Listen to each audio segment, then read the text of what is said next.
హిందూ ధర్మ ప్రేక్షకులకు నమస్కారం. తలచితరి గణనాథుని ప్రత్యేక కార్యక్రమానికి స్వాగతం సుస్వాగతం.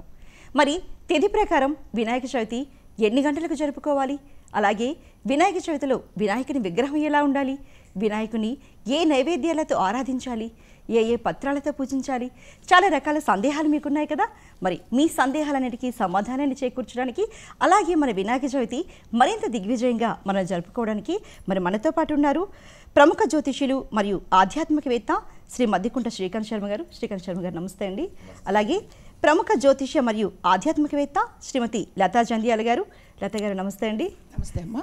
ఇంకా sun spiritual society founder Shri Vikramaditya గారు. అందరికీ నమస్తే అండి. నమస్తే అండి విక్రమాదిత్య గారు. ఓకే అండి.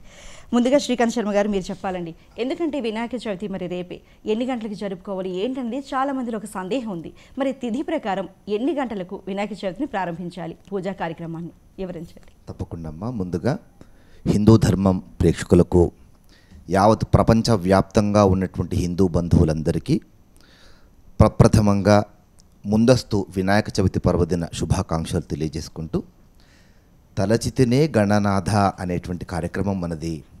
తలచినంతనే అనుగ్రహించేటువంటి వాడే గణపతి. అందుకే కలౌ చండీ వినాయకౌ అంటుంది శాస్త్రం. కలియుగంలో వెంటనే అనుగ్రహించేటువంటి దేవతలు ఎవరు అంటే, ఒకటి ఆ చండీ పరదేవత, రెండు ఆమె తనయుడు గణపతి. తలచితేనే గణనాథ అంటూ తలుచుకుంటాం. ఇక ఈ వినాయక చవితి రోజున ఏ సమయానికి గణపతి పూజను ప్రారంభించాలి అంటే మనకు శాస్త్రమే తెలియజేస్తుంది. చవితి తిథి ఎప్పుడైతే మధ్యాహ్న వ్యాప్తి అవుతుందో ఆ రోజునే వినాయక చవితి పర్వదినంగా మనము గ్రహించాలి అని.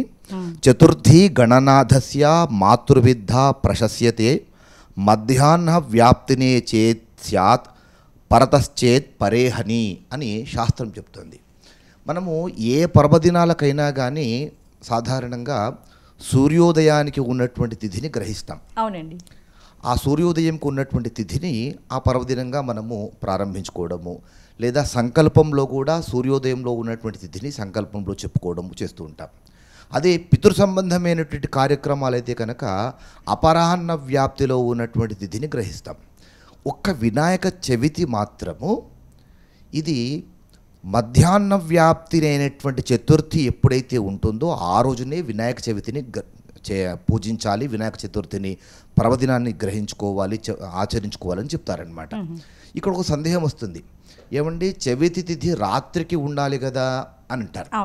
అంటే మనకు రెండు చతుర్థులకు ప్రాధాన్యం ఇస్తారు. అసలు చవితి తిథికి గణపతి అధిపతి. మనకు ప్రతి మాసంలో కూడా బహుళ చవితికి గణపతి ఆరాధన చేసేటువంటి ఒక పర్వదినం ఉంది. దానిని సంకటహర చతుర్థి గణపతి వ్రతము అంటాం. ఆ సంకటహర చతుర్థి అంటే బహుళ చవితి చంద్రోదయానికి ఉంటే దానిని సంకటహర చతుర్థిగా గ్రహిస్తాం. కానీ వినాయక చతుర్థి మాత్రము, భాద్రపద శుద్ధ చతుర్థి మాత్రము ఆ చవితి తిథి మధ్యాహ్న వ్యాప్తి అయినటువంటి చతుర్థి రోజునే ఈ వినాయక చతుర్థి పర్వదినాన్ని జరుపుకుంటాము. ఇక పూజా ప్రారంభం ఎప్పుడు చేసుకోవాలి అని అంటే, అసలు వాస్తవానికి ఈ వినాయక చతుర్థిని నక్తవ్రతంగా భావిస్తారనమాట. నక్తవ్రతం అని అంటే ఉదయం నుంచి సాయంకాలం వరకు ఉపవాసంగా ఉండి సాయంకాలము ఈ పూజను ప్రారంభించుకోవాలి. నక్షత్రాలు వచ్చిన తర్వాత ఈ పూజను ముగించుకొని భోజనానికి ఉపక్రమించుకోవాలి. దానిని నక్తవ్రతము అంటారు.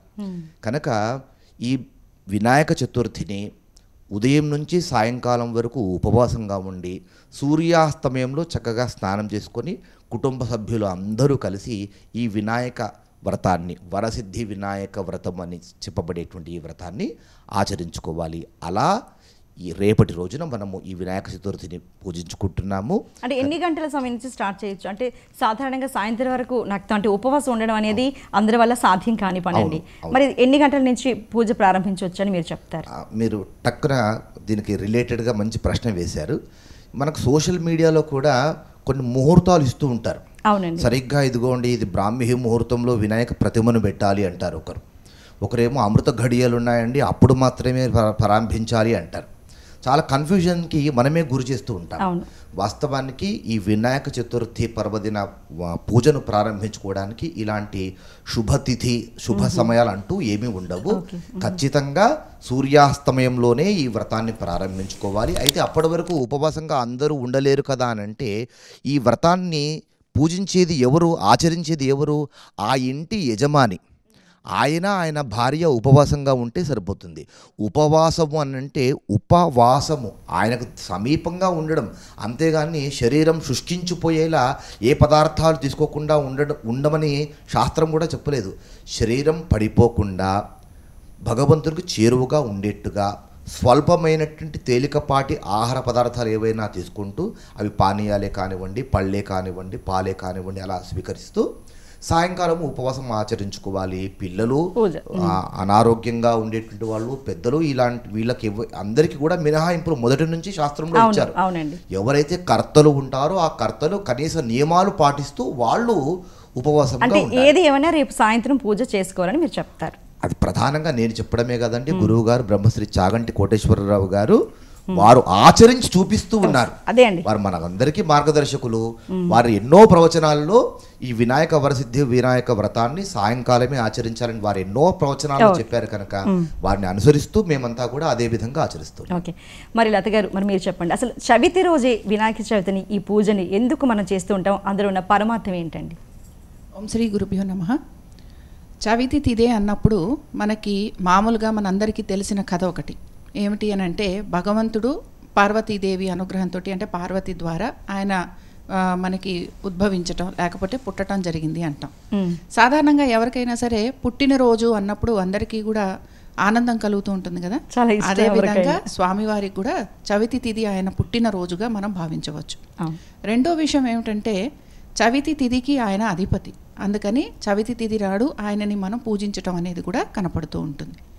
ఇంకొక విషయం ఏమిటంటే, బ్రహ్మదేవుడు ఎప్పుడైతే సృష్టి కార్యం చేయాలి అని అనుకున్నప్పుడు ఆయన సృష్టి కార్యం జరగకుండా ఆయనకి విఘ్నాలు కలుగుతూ వచ్చాయో, ఎప్పుడైతే ఆయన ఓంకారనాదంతో అక్కడ మళ్ళీ మనకి వినాయకుడు కనిపించటం జరిగిందో, దాన్ని మనము ఏమంటామనంటే మాఘమాసంలో ఆయన బ్రహ్మదేవుడికి కనిపించటం జరిగింది. మాఘమాసంలో, అది కూడా బహుళ పక్షంలో చతుర్థి తిథి నాడు, చవితి నాడు. దాన్నే మనం సంకటహర చవితి అంటూ ఉంటాం.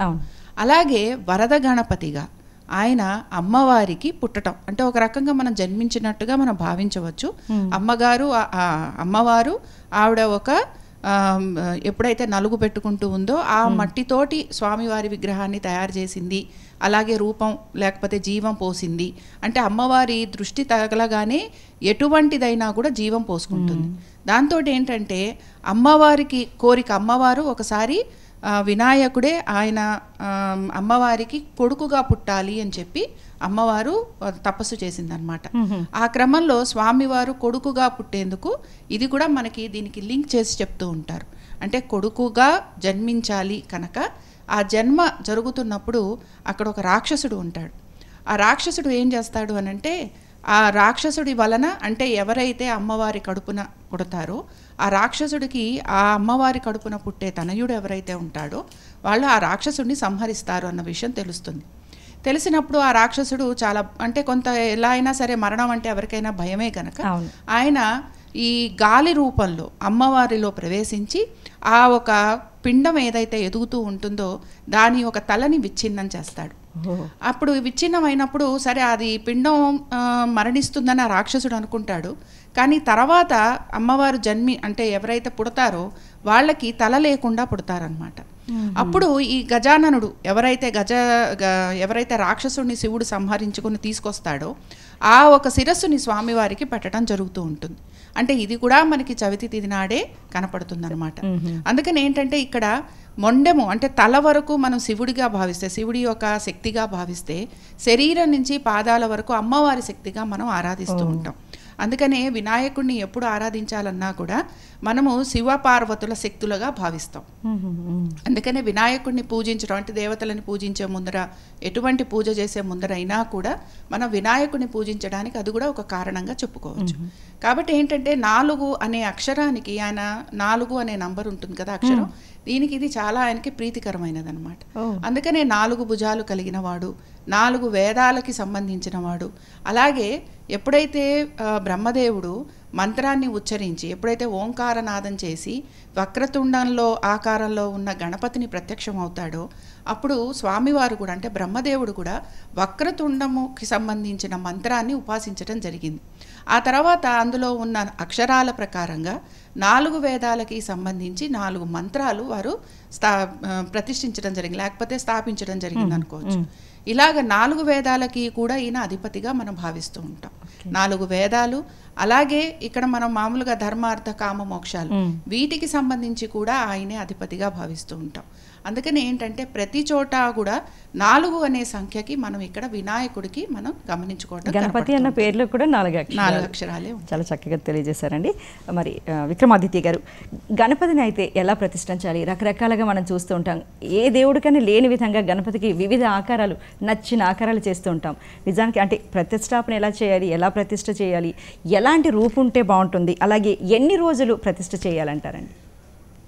సూర్యోస్మండి అంటే ఇప్పుడు మనకు ప్రతిష్ట, మనం ఏ దేవీ దేవతని పూజించాలన్నా ప్రతిష్ట అంటే అక్కడ ఒక మూర్తిని తీసుకొచ్చి ఉంచి ప్రాణాన్ని ఆవాహన చేసుకుంటాం. అవునండి, మనం ప్రాణ ప్రతిష్ట.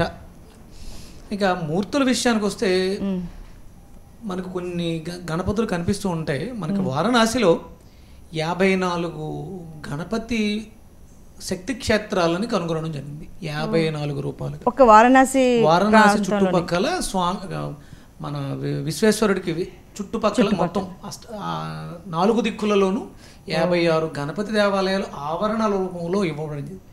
అంటే ఆయన మూర్తుల్ని మనం ఎలా చూస్తాం? ఇక్కడ మనకి గణపతి అంటేనే శక్తి. అంటే మన శరీరంలో మూలాధారానికి ఆధిపత్యాన్ని తీసుకున్నటువంటి గణపతి. మూలాధార చక్రం గురించి ఐడియా ఉంది కదండి.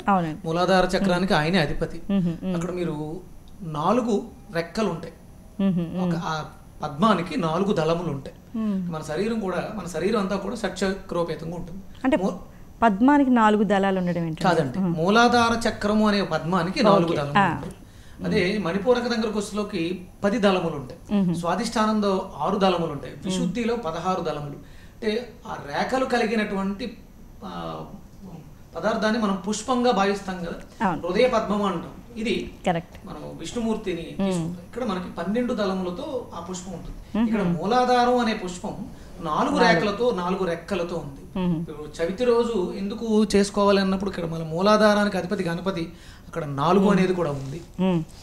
కొంచెం దగ్గర ఈ అంటే ఆ శక్తిని, అంటే మనలో ఉన్నటువంటి మూలాధార శక్తిని అక్కడ మూర్తి రూపంలో తీసుకొచ్చి ప్రాణప్రతిష్ఠ చెయ్యటం.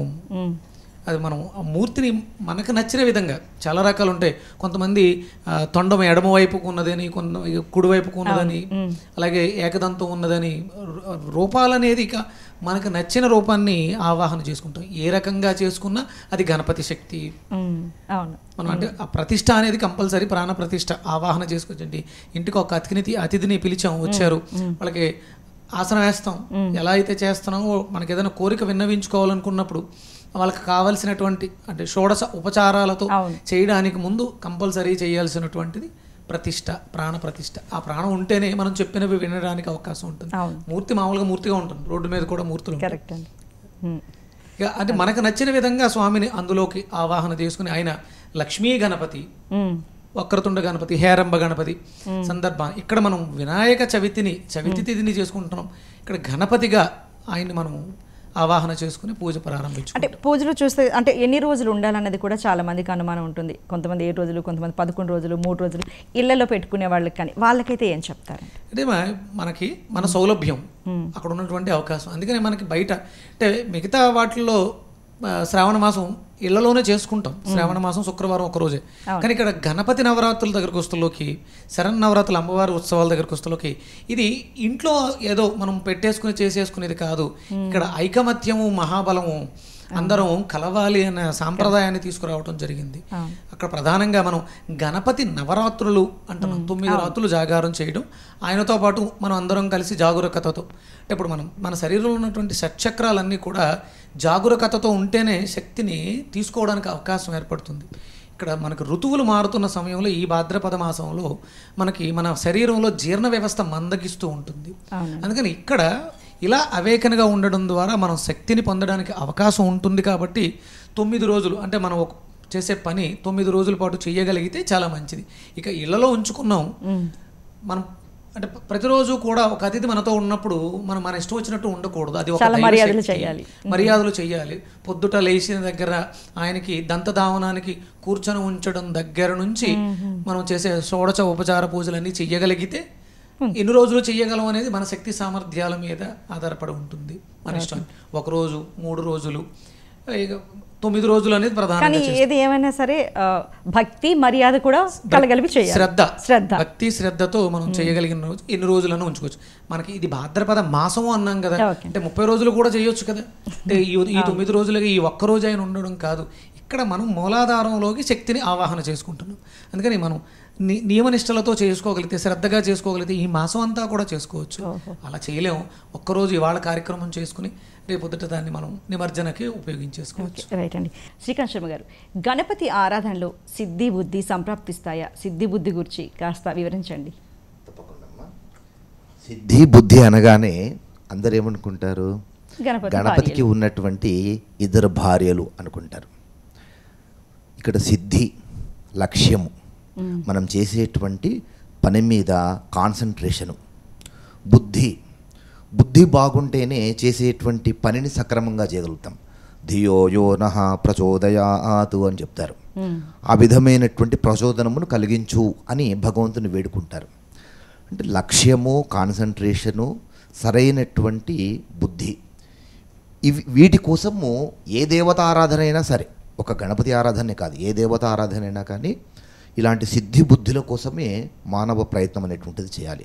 అందుకే శాస్త్రంలో ఏమంటారు? జ్ఞానేన హీనః పశుభిః సమానః అంటారు. అంటే బుద్ధి సక్రమంగా ఉంటేనే చేసేటువంటి పనిలో సక్రమమైనటువంటి ఫలితం ఉంటుంది. బుద్ధే వక్రమంగా ఉంటే వక్రబుద్ధితో చేసేటువంటి పనుల వల్ల చెడు ఫలితాలే ఉంటాయి. అందుకే ఆహార నిద్ర భయ మైథునాన్ని సామాన్యమేతత్ పశుభిర్నరాణాం జ్ఞానం నరాణాం అధికో విశేష జ్ఞానేన హీనః పశుభిః సమానః అని ధర్మశాస్త్రము మానవాళిని హెచ్చరిస్తుంది. ఇలా భోజనం చేయడము, పడుకోవడము, పిల్లల్ని కనడము, ఇవన్నీ కూడా కేవలం మానవుడికి మాత్రమే కాదు. ఆహారము, నిద్ర, భయము, సంసారము, ఇవన్నీ పశువులకు, పక్షులకు, మనుషులకు అందరికీ సమానంగా ఉన్నాయి. కానీ పశుపక్షాదులకు లేనటువంటిది మానవుడికి మాత్రమే కలిగినటువంటిది జ్ఞానం ఒకటి. దీన్ని భగవంతుడు జ్ఞానాన్ని మానవుడికి అధికంగా ఇచ్చాడు. ఇలాంటి జ్ఞానాన్ని సక్రమంగా ఉపయోగించుకోకపోతే ఆ జ్ఞానేన హీనః పశుభిః సమానః, అప్పుడు నువ్వు కూడా పశువుతో సమానము అని ధర్మశాస్త్రం హెచ్చరిస్తుంది. అలాంటి జ్ఞానము రావాలి అని భగవంతుణ్ణి మనము ప్రార్థించుకుంటూ సిద్ధి బుద్ధిలను ప్రసాదించమని గణపతిని వేడుకుంటూ ఉంటామన్నమాట. గణానాన్త్వా గణపతిగుం హవామహే కవిం కవీనాం ఉపమశ్రవస్తమం జ్యేష్ఠరాజం బ్రహ్మణాం బ్రహ్మణస్పత ఆనశృణ్వన్నోతిభిः సీదసాదనం అని గణపతి మంత్రం. గణానాంత్వా గణపతిగుం హవామహే, గణములకన్నిటికీ అధిపతి అయినటువంటి వాడు. కవిం కవీనాం, కవి అంటే గురువు, బృహస్పతి. మనకు ఉన్నటువంటి నవగ్రహాలలో గురుగ్రహం ఒకటి, దేవతల గురువు అయినటువంటి వాడు, ఆయనను బృహస్పతి అంటాము. ఆ బృహస్పతిని కవి అనేటువంటి పదంతో సంబోధిస్తారన్నమాట. కవి అంటే గురువు, గురువులకే పరమ గురువు అయినటువంటి వాడు గణపతి. కవిం కవీనాం ఉపమశ్రవస్తం, అలాంటి దేవతల గురువులకే గురువు అయినటువంటి వాడు, గణాలకే అధిపతి అయినటువంటి వాడిని నేను ఉపాసిస్తున్నాను కనుక ఓ గణపతి, నేను చేసేటువంటి ఆరాధన వలన నాకు ఆ లక్ష్యం పైన సిద్ధిని కలిగించు, చేసేటువంటి పనుల వలన నాకు సద్బుద్ధిని ప్రసాదించు అని వేడుకుంటూ గణపతి ఆరాధనను చేసుకోవాలి. అందుకు సింబాలిజంగా గణపతికి ఇరువైపులా ఆయనకు సంబంధించినటువంటి శక్తిమూర్తులు, సిద్ధి బుద్ధి అని పిలువబడేటువంటి శక్తిమూర్తులను మనకు సింబాలిజంగా చూపిస్తారనమాట. గణపతిని ఆరాధించడం వలన విఘ్నములు తొలగిపోవడమే కాకుండా సద్బుద్ధి, లక్ష్య సిద్ధి, సిద్ధి బుద్ధులు ప్రసాదిస్తారు. అంటే సిద్ధి బుద్ధితో కళ్యాణం కూడా జరిపిస్తూ ఉంటారు కదండి గణపతికి. గణపతికి సంబంధించినటువంటి స్త్రీ శక్తిమూర్తులు కనుక లౌకికమైనటువంటి బాహ్య ప్రపంచంలో ఉన్నటువంటి వారికి ఈ వివాహము ఇవన్నీ కూడా ఒక మార్గదర్శనం కనుక సిద్ధి బుద్ధిలో గణపతికి ధర్మపత్నులు అని చూపిస్తూ వల్లి దేవసేనులు సుబ్రహ్మణ్య స్వామికి మళ్ళీ వీళ్ళందరూ కూడా బ్రహ్మచారి స్వరూపంలే వీళ్ళంతా కూడా మళ్ళీ కనుక లౌకికమైనటువంటి బాహ్య ప్రపంచానికి తెలియజేయడం కోసం వీళ్ళతో వివాహం కూడా చూపించేటువంటి సాంప్రదాయం మనకు ఉంది. ఓకే లత గారు, మరి ఏ పూజలో అయినా సరే అటు శైవమైన వైష్ణవమైన ఏ పూజలో అయినా సరే అగ్రభాగాన్ని గణపతిని నిలిపించి మనం మొదటి పూజ ఆయనకే చేస్తున్నాం. ఏంటండి ఆ పరమార్థం? ఇక్కడ మనకి సృష్టి ఇంకా మొదలు కాకముందగా అంటే బ్రహ్మాండం ఒక్కటే ఉన్నప్పుడు అప్పటి నుంచి కూడా ఉన్నవాడు ఎవరు, ఆ పరమాత్మ ఎవరు అని అంటే ఇక్కడ మనకి గణపతిగా చెప్పబడుతుంది. అలాగే సృష్టి స్థితి అంటే మనకి సృష్టి స్థితి లయకారకుడుగా అంటే వాటన్నిటినీ కూడా స్థాపించిన తర్వాత దాన్ని పరిపాలిస్తున్నవాడు ఎవరు అని అంటే కూడా గణపతిగానే మనకి చెప్పబడుతోంది. ఇప్పుడు మనం మామూలుగా పూజ చేసుకుంటున్నప్పుడు పసుపు గణపతిని కూడా పెట్టి ముందర పసుపు గణపతిని పూజించి ఆ తర్వాత మనము వరసిద్ధి గణపతిని పూజిస్తూ ఉంటాం. దీనికి కారణం ఏమిటి అని అంటే బ్రహ్మాండం అంతా కూడా ఆయనే వ్యాపించి ఉన్నాడు అని చెప్పటం. అంటే మనకి ఎందుకు చేస్తున్నాము అనే విషయం తెలిసినప్పుడు దాని గురించిన ఇంకా ఏకాగ్రతతోటి మనం పూజ చేయటం అనేది కనపడుతూ ఉంటుంది. బ్రహ్మాండం అంతా ఆయనే ఉన్నాడు అని అంటే ఏమిటి ఇక్కడ అంటే ఆకాశంలో నక్షత్రాలుగా, గ్రహాలుగా, వేదాలలోనూ అలాగే మనకి నీరులోను అంటే మనకున్న చుట్టుపక్కల మనం ఏమైతే నీరు నిప్పు గాలి అంటుంటామో ఇది మట్టిలోను ప్రతి చోట కూడా ఆయనే వ్యాపించి ఉన్నాడు అని మనకి చెప్పటం. అంటే ఎప్పుడైతే పసుపు గణపతిని మనం ఆరాధించడం మొదలు పెడతామో ఈయనే మనకి సృష్టి స్థితిని అలాగే లయని కూడా ఇచ్చినవాడు. కాబట్టి ఈయనని గనక మనం ఆరాధించాము అని అంటే మన మనసులో ఉన్న ఎటువంటి కోరికలైనా దేనికంటే మన జీవి ఎప్పుడూ కూడా వీటితోటే అనుబంధం పెంచుకొని ఉంటాడు. అంటే ఈ మట్టిలోనే పుట్టడం, ఈ మట్టిలోనే మనం గిట్టడం అంటే చనిపోవటం కూడా ఈ మట్టిలోనే కలిసిపోవటం కనపడుతూ ఉంటుంది. కాబట్టి ఏంటంటే ఈ మట్టిలోనే పుట్టిన వాళ్ళము అలాగే ఈ మట్టిలోంచి వచ్చిన ఆహారాన్నే మనం తీసుకుంటున్నాం. దీనికి అన్నిటినీ ఇస్తున్నవాడు ఎవరు అని అంటే గణపతి. మరి ఈ గణపతిని మనం ఏ విధంగా చూసుకోవాలి అని అంటే బ్రహ్మాండం అంటే మొత్తాన్ని ఆయనే చూస్తున్నాడు గనక ఆయనే పరిపాలిస్తున్నాడు గనక ముందుగా ఆయన్ని మనం పూజించాలి. తర్వాత ఇంకొక విషయం ఏమిటంటే గణపతిలోని గా అన్న ఆ ఒక్క అక్షరమే చాలా పవిత్రమైనదన్నమాట. అందుకనే గణపతి అనేది కూడా ఒక మంత్రంగానే మనకి వేదాలలో చెప్పబడుతుంది.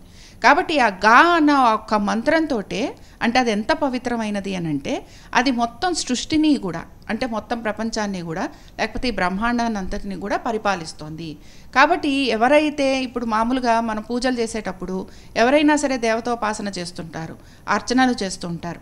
అలాంటి వారు గనక గణపతిని ఆరాధించకుండా అమ్మవారినో అయ్యవారినో ప్రార్థిస్తే దానికి ఎటువంటి ఫలితము ఉండదన్నమాట.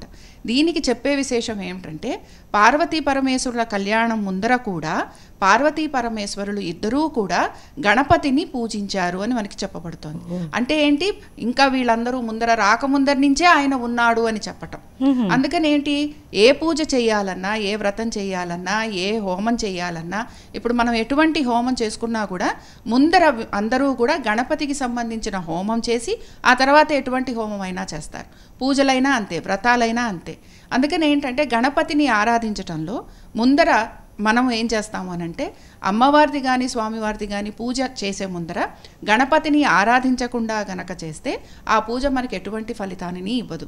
అదే మనం వీళ్ళని చేయకుండా ఉట్టి గణపతినే మనం పూజించామనుకోండి అప్పుడు దానికి సంబంధించి మనకి సిద్ధి అనేది కలుగుతూ ఉంటుంది.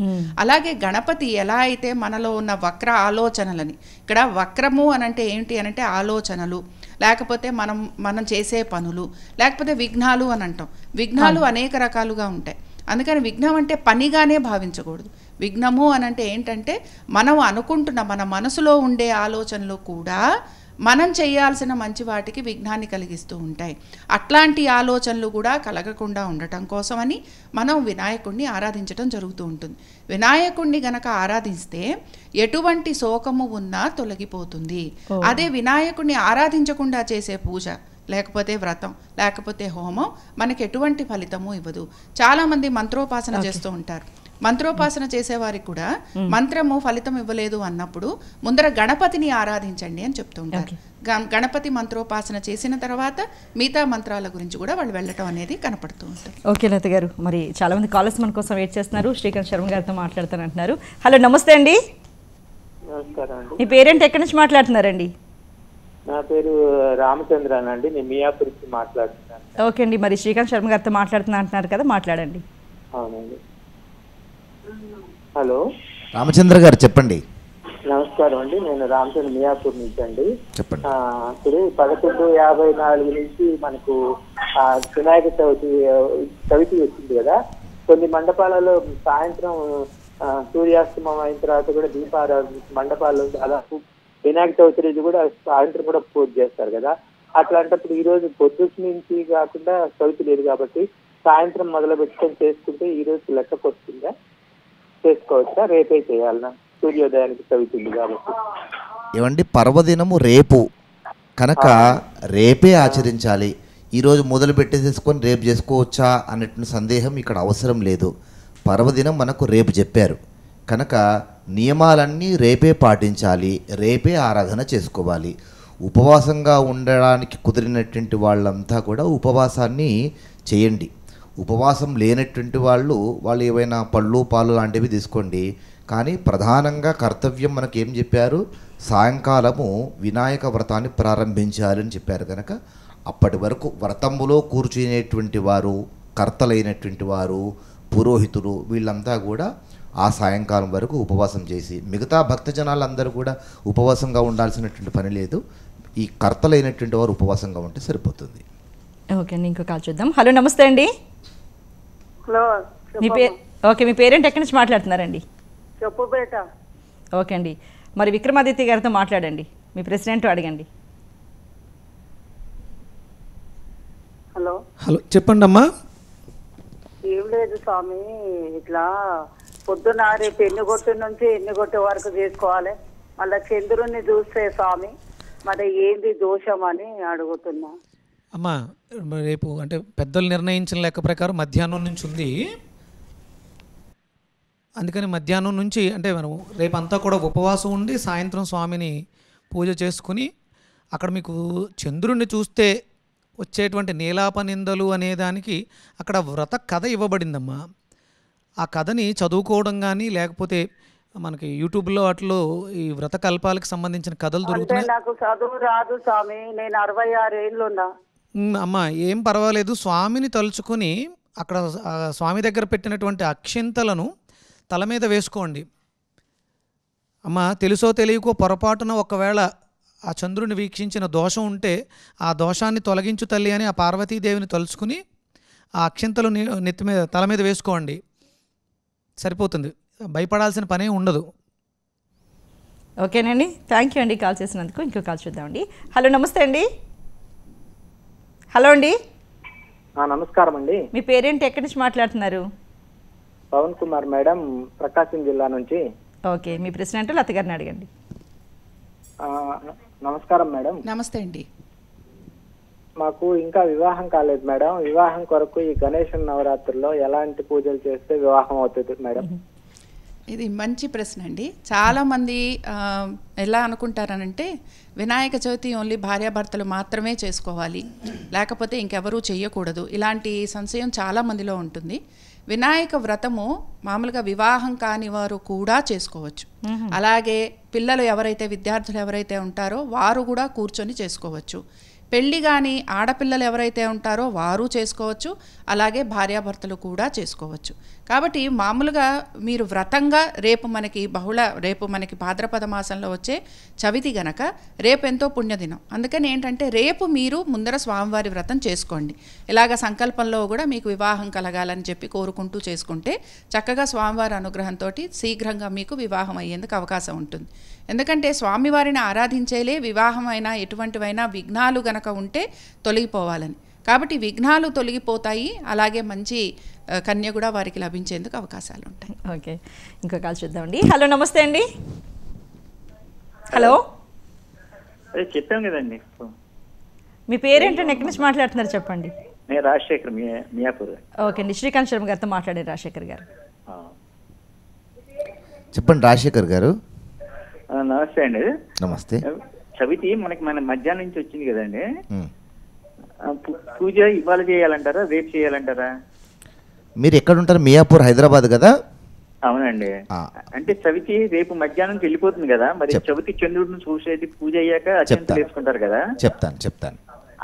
ఇప్పుడు మీకున్నటువంటి సందేహమే చాలా మందిలో ఉంది. ఏమండి, చవితి ఈరోజు ప్రారంభమైంది, రేపు మధ్యాహ్నానికి వెళ్ళిపోతుంది, చవితి చంద్రుడిని చూడకూడదు అంటారు. మరి చవితి చంద్రుడు ఈరోజే కదా చంద్రుడు ఉండేటువంటిది. మరి రేపు పండగ ఎట్లా అవుతుంది, ఈరోజే చేసుకుంటాము అనే సందేహం వారన్నట్టుగా చాలామందిలో ఉంది. అయితే ఒక్కటి అందరూ గుర్తుంచుకోండి మిత్రులారా, మనకు తెలంగాణ విద్వత్ సభ అని మనకి ఇక్కడ తెలంగాణలో ఒక 35 మంది జ్యోతిష్య పండితుల చేత వచ్చే సంవత్సరానికి సంబంధించినటువంటి పండగల యొక్క జాబితా అంతా కూడా ఈ 35 మంది తెలంగాణలో ఉండేటువంటి, తెలంగాణలో అంటే తెలంగాణ పండితులు మాత్రమే కాదు, ఇక్కడ ఉండేటువంటి ఇతర ప్రాంతాలలో ఉండేటువంటి సిద్ధాంతులు అందరూ, వీరంతా కలిసి ఒకే రోజున పండగను నిర్ణయం చేస్తారనమాట. గతంలో మనకు ఈ రోజా రేపా అనే సందిగ్ధత ఉండే, ఈ సందిగ్ధతకు వీళ్ళందరూ కూడా తెరదించి పండగలు అలా మనకు సందిగ్ధతకు నెలకొనకూడదు కనుక అందరం కలిసి ఏకతాటిపైన ఒకే రోజున పండుగ నిర్ణయం చేద్దామని తెలంగాణ విద్వత్ సభ అనేటువంటి పేరిట యాయవరం చంద్రశేఖర శర్మ గారు, దర్శనము శర్మ గారు, శంకరమంచి రామకృష్ణ శాస్త్రి గారు, ఇట్లా అనేక మంది జ్యోతిష్య పండితులు అందరూ కలిసి పండుగలను ఒకే రోజున నిర్ణయించి ఆ పండగల యొక్క జాబితా తెలంగాణ ప్రభుత్వానికి సమర్పిస్తారు. అలా సమర్పించేటువంటి జాబితానే తెలంగాణలో నిర్ణయం చేయడం జరుగుతుంది. కనుక పండగ రేపు అని డిక్లేర్ చేశారు కనుక ఇక మీరు సంశయాలు పెట్టుకోవద్దు. ఏమండి చవితి తిథి ఈ రోజు ఉందా రేపు ఉందా అనే సంశయాలు మీకు అవసరం లేదు. ఎందుకంటే పండితులందరూ డిక్లేర్ చేసినటువంటి దాన్ని మాత్రమే మనం స్వీకరించాలి. మనం వాటి మీద మీనమేషాలు మీమాంసలు మనం చేయకూడదు. కనుక రేపు వినాయక చవితి పర్వదినాన్ని సాయంకాలము పూజ చక్కగా చేసుకోండి. చవితి చంద్రుణ్ణి రేపు చూడకండి, భయం ఉంటే ఈ రోజు నుంచే చూడకుండా ఉండండి. సరే, ఇంకో కాల్ చూద్దామండి. హలో, నమస్తే అండి. హలో, పేరెంట్ ఎక్కడి నుంచి మాట్లాడుతున్నారమ్మా? నేను హైదరాబాద్ నుంచి అండి. ఓకే అండి, మరి విక్రమాదిత్య గారితో మాట్లాడండి. మీ పేరు చెప్పండి. నిర్మల అండి నా పేరు. సూర్యోస్మి అమ్మా. నిర్మల చెప్పండి అమ్మా. నమస్కారం అండి. నమస్తే. మాకు సోదకం వచ్చిందండి. పూనకమా? వచ్చింది. అది పూజ చేసుకోకూడదు కదండి, మరి వినాయకుడిని చూడకూడదు కదవి, అదే చదివి వినాయకుడిని కాదు సారీ చంద్రుడిని చూడకూడదు అంటారు కదా, అది ఎలా అండి? అంటే ఇప్పుడు మీకు మీ ఇంట్లో జరిగిందమ్మా? మా గోత్రికులేనండి. సగోత్రికులకు జరిగింది. ఎన్ని రోజులు అయిందమ్మా? 4 రోజులండి. 3 రోజులండి. 3 రోజులైంది. ఓకే, మీరైతే మీ ఇంట్లో అంటే విశేషంగా చేసేవి చేయు, నిత్యం నైమిత్య కర్మలు అయితే చేసుకుంటాం, కానీ ఇది విశేషంగా చేసేది కాబట్టి చేయకూడదు. ఇక ఇక్కడ చంద్రుణ్ణి చూస్తే దోషం అన్నారు కాబట్టి మీకు దగ్గరలో మండపాల్లోనూ అక్కడ జరుగుతూ ఉంటాయి కదా, వింటారు కదా, లేదు యూట్యూబ్లో పెట్టుకుని వింటే సరిపోతుంది. మీరు అంటే కొంచెం జాగ్రత్తగా ఉండండి. మనం ఇప్పుడు ఇలాంటి సిచ్యువేషన్ మన ఇంట్లోనే ఎందుకు జరిగింది, ఆ దోషం ఏదో ఉంది కాబట్టి కొంచెం జాగ్రత్తగా ఉండాలి. భయపడద్దు, పెద్ద ప్రమాదాలు ఏమీ జరిగిపోవు, కొంచెం జాగ్రత్తగా ఉండండి. మనసులో ఆ గణపతి నామస్మరణ చేసుకుంటూ కొంచెం కేర్ఫుల్గా ఉంటే సరిపోతుంది. ఓకే అండి, చాలా చక్కగా చెప్పారండి. అలాగే పంచపల్లవాలు అంటే ఏంటండి విక్రమాదిత్య గారు? అంటే పంచపల్లవులు, మనం మామిడి రొబ్బలు ఇలాంటివి ఉంటాయి కదండి, అలాంటి వాటిలో మనకి 5 రకాలైనటువంటి దేవతా వృక్షాలకు సంబంధించినటువంటి వృక్షజాతికి సంబంధించినటువంటి కాండాలని మనం ఇక్కడ వాడుతూ ఉంటాం. గణపతి పూజకి 21 పత్రులు వాడుతుంటాం. అందులో ప్రధానంగా ఈ పంచపల్లవులకి ప్రధానంగా చెప్పడానికి ఏంటంటే హై కాస్మిక్ ఎనర్జీ ఉంటుంది. మామిడి, మేడి, రావి, మర్రి, జువ్వి ఇలా వీటిని అంటే ఇవి ప్రధానంగా దేవతలకి మనం ఆవాహన చేసినప్పుడు ప్రాణప్రతిష్ఠ చేయడానికి ముందు అధివాసాల కింద చేస్తారు. అలా చేయడానికి వాడేటువంటి సమిధలు లేకపోతే పత్రాలలో ఈ పంచపల్లవులు 5 రకాలైనటువంటి కాస్మిక్ ఎనర్జీ కలిగినటువంటి వృక్ష జాతి అది. ఓకే, కానీ అందరూ మనకు ఒకటి రెండు మాత్రమే ఇక్కడ మనకు లభిస్తాయి. మామిడి అయితే ఉంటుంది, ఇంకా ఇంకొకటి రెండు మాత్రమే. మరి ఈ 5 ఎవరికి ఇవాళ రోజుల్లో దొరికే అవకాశం అయితే లేదు మనకి ఈవెన్ హైదరాబాద్లో చూసుకుంటాం. మరి అలాంటి వాళ్ళని ఏం చేయాలండి? భావన సంతుష్టాయ అని చెప్పేసి అని మనసులో ఇప్పుడు మనకి ఏమి దొరకదమ్మా, ఆయనకి గరికిస్తే చాలు, ఆయనకి చాలా ప్రీతికరమైంది గరిక. ఇంకా కొంచెం ఇష్టమైన ఉత్తరేణి కొన్ని రకాలు ఉన్నాయి. దొరికిన వాటిల్ని సమకూర్చుకుని ఇంకా దొరకలేదు స్వామి మా శక్తి ఎలా ఉంది అంటే మనం సిటీస్లో ఉన్నాం, ఇవే మీరు ఇలా మాట్లాడుకుంటే విలేజెస్లో ఇవన్నీ దొరుకుతాయి, ఎక్కడ కొనాల్సిన అవసరం లేదు. శ్రద్ధగా వెళ్ళి భక్తి శ్రద్ధలతో వాటిని సేకరించుకుని తెచ్చుకుంటాం. అవునండి. అంటే గణపతి పూజ అంటేనే పిల్లలకి చాలా ఉత్సాహంగా ఉంటుంది, ఎందుకంటే ఆ పల్లవిని తయారు చేయటం, దానికి అలంకరించటం, ఇవన్నీ కూడా మన మనసుని రంజింప చేయటానికి, మనలో నిగూఢంగా ఉన్నటువంటి గణపతిని బయటికి తీసుకురావడానికి చేసేటువంటి కార్యక్రమం. దొరకలేదు దానితో ఒక తలుచుకుని ఆ వృక్షాన్ని తలుచుకుంటూ ద్వారా కూడా మనం దాన్ని భావనతో సంతుష్టులం కాగలుగుతాం. బాధపడాల్సిన అవసరం లేదు. ఒకవేళ ఇప్పుడు ఈ సంవత్సరం ఈ గణపతి పూజలో ఆ బాధ మనకి వ్యక్తం చేసాం, వచ్చే సంవత్సరానికి మనం ఊరు వెళ్ళగలిగితే ఈ కార్యక్రమం అక్కడ జరగలిగితే దాన్ని దర్శించవచ్చు కదా. కరెక్ట్ అండి. ఒక చిన్న సవరణ చేస్తాను. ఈ పంచపల్లవాలు అంటే ఏంటి అని మీరు అడిగారు కదా. మేడి, రావి, జువ్వి, మామిడి, మర్రి ఈ చెట్ల యొక్క కొమ్మలను పంచపల్లవాలు అంటాము. ఏ పూజ చేసినా కానీ కలశ స్థాపనలో ఈ 5 చెట్ల యొక్క ఈ కొమ్మలను పెడతాం. లక్ష్మీదేవి ఏ పూజ అయినా పంచపల్లవాలు పెడతాము. పంచపల్లవాలు అనేటువంటి పదం అందరికి గుర్తుంటుంది, కానీ అవి ఏంటి అనేది మాత్రం ఎవరికి గుర్తుండదు. దానికి చాలా చిన్న సింపుల్ టెక్నిక్ అన్నమాట. మే రాజుమామ అని గుర్తుపెట్టుకుంటే పంచపల్లవాలు వచ్చేస్తాయి. మే రాజుమామ, మే మేడి, రావి, జువ్వి, మా మామిడి, మా మర్రి, మే రాజుమామ, ఇది గుర్తుపెట్టుకుంటే పంచపల్లవాలు ఏంటి అని తెలిసిపోతుంది. గుర్తున్న లభించిన పక్షం ఎక్కువగా ఉంది కాబట్టి లభించకపోతే అమ్మా మనకు పూజల్లో శ్రీ మహాగణాధిపతయే నమః నవరత్న ఖచ్చిత దివ్య సింహాసనం సమర్పయామి. మనం నవరత్న కాదా ఏం చేస్తాం, దానికి ఏం చేస్తాము, పత్రము, పుష్పము, అక్షతలో వేస్తాం, అక్షత అని సమర్పయామి అంటాం. అంతే. అలాగే ఈ 5 రకాల కొమ్మల్లో మామిడి కొమ్మలు అయితే మనకు విరివిగా లభిస్తాయి. మామిడి కొమ్మలు పెట్టి అక్షతలు వేసేస్తే సరిపోతుంది. రీసెంట్గా లండన్లో ఒక రీసెర్చ్ చేశారమ్మా. ప్రకృతిలో ఉన్నటువంటి సమస్త జీవరాశి మన శరీరంలో ఈ హృదయ చక్రం దగ్గర నుంచి మణిపూరక చక్రం మధ్యలో 1,78,00,000 జీవరాశి. అంటే ఈ మర్రి, రావి, జువ్వి కూడా బయట కాదు, మన లోపల అంతరాలయంలో కూడా ఉన్నాయి. ఇక్కడ ఉన్నటువంటి అరణ్యం ఏదైతే ఉందో ఈ అరణ్యంలో మనకు కావలసిన పత్రి అంతా కూడా ఉంది. పుష్పాన్ని చేత్తో పట్టుకుని హృదయ పుష్పాన్ని సమర్పిస్తూ ఉంటే ఆ మర్రికి సంబంధించినటువంటి శక్తి, మేడికి సంబంధించిన శక్తి అన్నీ కూడా భావన సంతుష్టాయని, అందుకని భావనతో మనం దేన్నైనా సరే తీసుకోవచ్చు.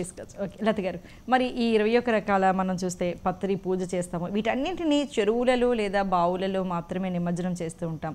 ఎందుకంటే దీని వెనుకున్న రహస్యం ఏంటి? ఖచ్చితంగా చేస్తాం, ఖచ్చితంగా చెయ్యాలి. ఎందుకంటే ఇప్పుడు మనకి మాసం అంతా కూడా వానలు కురిసే మాసం, అలాగే మనకి శ్రావణ మాసం కూడా వానలు పడే మాసమే. వాతావరణం అంతా కూడా ఒక రకంగా క్రిమికీటకాలతోటి నిండి ఉంటుంది. ఇప్పుడు ఈ 21 పత్రులు ఏవైతే మనం మాట్లాడుతున్నామో వీటన్నిటికీ కూడా ఔషధీ విలువలు ఎక్కువగా ఉంటాయి. అందుకని ఏం చేస్తామంటే వాటిని సేకరించడం దగ్గర నుంచి వాటిని ముట్టుకోవటం వలనే మనకి అనారోగ్యం కూడా తొలగిపోతూ ఉంటుంది. అలాగే స్వామివారిని పూజించేటప్పుడు కూడా ఆయన ఒక విగ్రహాన్ని లేకపోతే ఆయన రూపాన్ని తలుచుకుంటూ ఒక్కొక్క నామంతో లేకపోతే ఆ నామము చదువుతూ ఆ ఒక పత్రాన్ని మనం సమర్పించడం కూడా జరుగుతూ ఉంటుంది. ఎందుకు మనం చేస్తాము అనంటే మామూలుగా ఇప్పుడు ఈ వానాకాలం అంతా కూడా ఏం జరుగుతూ ఉంటుంది, వాన అనేక రకాల జీవులని కూడా కొట్టుకొస్తూ ఉంటుంది. వీటిల్లో మనం కనుక గమనించామంటే క్రిమికీటకాలతో పాటు పాములు, జేర్లు అన్నీ వస్తూ ఉంటాయి. వీటి వలన ఏం జరుగుతుంటుందంటే నీరు ఏదైతే ఉంటుందో ఇది కొంత కలుషితమై చెందుంటుంది. కాబట్టి కలుషితం ఎప్పుడై ఉంటుందో అప్పుడు ఏం జరుగుతుందంటే మనకి అది వాడుకకి పనికిరాదు. అలాంటప్పుడు మనం గణపతిని ఎప్పుడైతే ఆరాధన చేస్తామో, ఎప్పుడైతే ఈ పత్రాలన్నీ పెడతామో, అప్పుడు మట్టి గణపతిని కదా పెట్టి మనం చేస్తున్నది, ఆ గణపతిలోని ఆ మట్టికి తగిలినప్పుడు ఈ పత్రాలన్నీ కూడా యాక్టివేట్ అవుతాయి, ఎనర్జీ యాక్టివేట్ అవుతుంది అనమాట. దానివలన ఏం జరుగుతుందంటే ఈ పత్రాలను ఎప్పుడైతే నీళ్ళల్లో కలపడం జరుగుతుందో వాటిలో ఉన్న ఈ ఔషధీ గుణాలన్నీ కూడా ఆ నీళ్ళల్లో కలిసి ఆ నీళ్ళల్లో ఉన్న క్రిమికీటకాలు కానీ ఆ నీళ్ళల్లో ఉన్న దోషం ఏదైతే ఉంటుందో అది తొలగిపోతుంది. అందుకని చెప్పి మనందరినీ కూడా ఇదివరకు గ్రామాలు పల్లెటూళ్ళల్లో ఎక్కువగా చెరువులు అవి ఉండేవి. అందుకని ఏంటి, నీళ్ళ వ్యవస్థ అంతా కూడా ఆ చెరువుల నుంచి ఆ బావుల నుంచి అక్కడి నుంచే వచ్చేది. ఇప్పుడు ఇదివరకులాగా ఇంత సిస్టమ్ అప్పుడు లేదు కదా.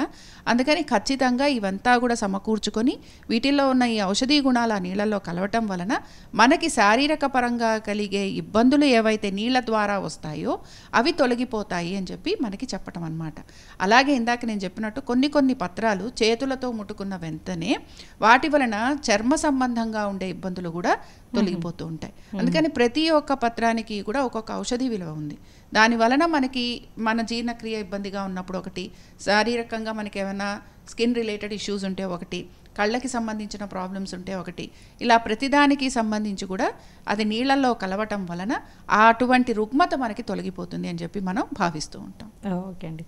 శ్రీకాంత్ శర్మ గారు, మరి 21 రకాల పత్రులు అంటే అందులో మహా అయితే ఒక 10-11 రకాలు దొరుకుతాయేమో, మిగతావి అయితే అసంభవం. ఏవేవో బజార్లో దొరికే పిచ్చి పిచ్చి ఆకులు కూడా కొనేస్తూ ఉంటాం. అయితే అలాంటి పక్షులు ఏం చేయాలంటారు? అంటే తెలియనివి వేసేసిన, అంటే గణపతికి సమర్పించిన వాటిని తులసి అయితే వేయం, సమర్పించకూడని వాటిని కూడా వేసేసిన పక్షులు ఏం చేయాలి? మరి 21 రకాల పత్రుల కోసం ఎలా చేయాలండి? అసలు దానికి చాలా సందేహం అందరికీ. ఇది ఇప్పుడు జనాలు అందరూ తెలుసుకోవాల్సినటువంటి సమాధానం ఇది. 21 రకాల పత్రాలు లభించని పక్షంలో ఏంటి పరిస్థితి? అవునండి. ఇప్పుడు మెట్రో నగరాల్లో అయితే కనుక 21 రకాల పత్రాలు, 22, 25, 70 పత్రాలు కూడా అమ్మేస్తున్నారు. జనాలు పాపము వాళ్ళు డబ్బులు పెడితే దొరుకుతున్నాయి కదా అని చెప్పేసి అక్కడ ఏది పడితే అది తీసుకొని వచ్చేసి పోయేదేముంది భగవంతుడికేగా అని చెప్పేసి లతగారు లాంటి వాళ్ళు ఇవన్నీ చెరువుల్లో నీళ్ళల్లో వేసి మెడిసిన్ అయిపోతాయండి అని చెప్పేసి వీళ్ళు వాళ్ళ మీద ఎటువంటి పత్రాలను తీసుకొచ్చి వీళ్ళు వినాయకుడి మీద వేసి వినాయకుడు వాటిని విచిత్రంగా చూస్తూ ఉంటే ఆ తర్వాత వీటిని తీసుకెళ్ళి నీళ్ళల్లో వేయడము, అవన్నీ కలుషితం కావడం, ఇలాంటివి జరుగుతూ ఉంటాయి. అయితే గ్రామీణ ప్రాంతాల్లో నివసించేటువంటి వాళ్ళందరికీ కూడా ఈ 21 రకాల పత్రాలు లభిస్తాయి.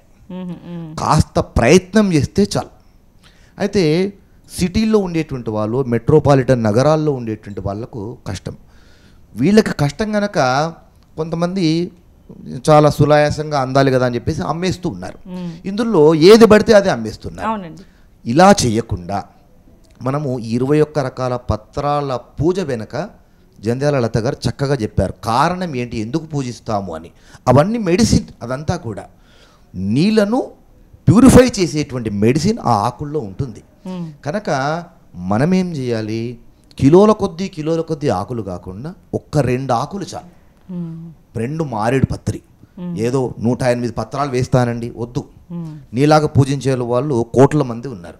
ఈ కోట్ల మంది తీసుకెళ్ళి నదుల్లో వేస్తే నదులు శుభ్రంగా పాడైపోతాయి. కనుక 2 ఆకులు.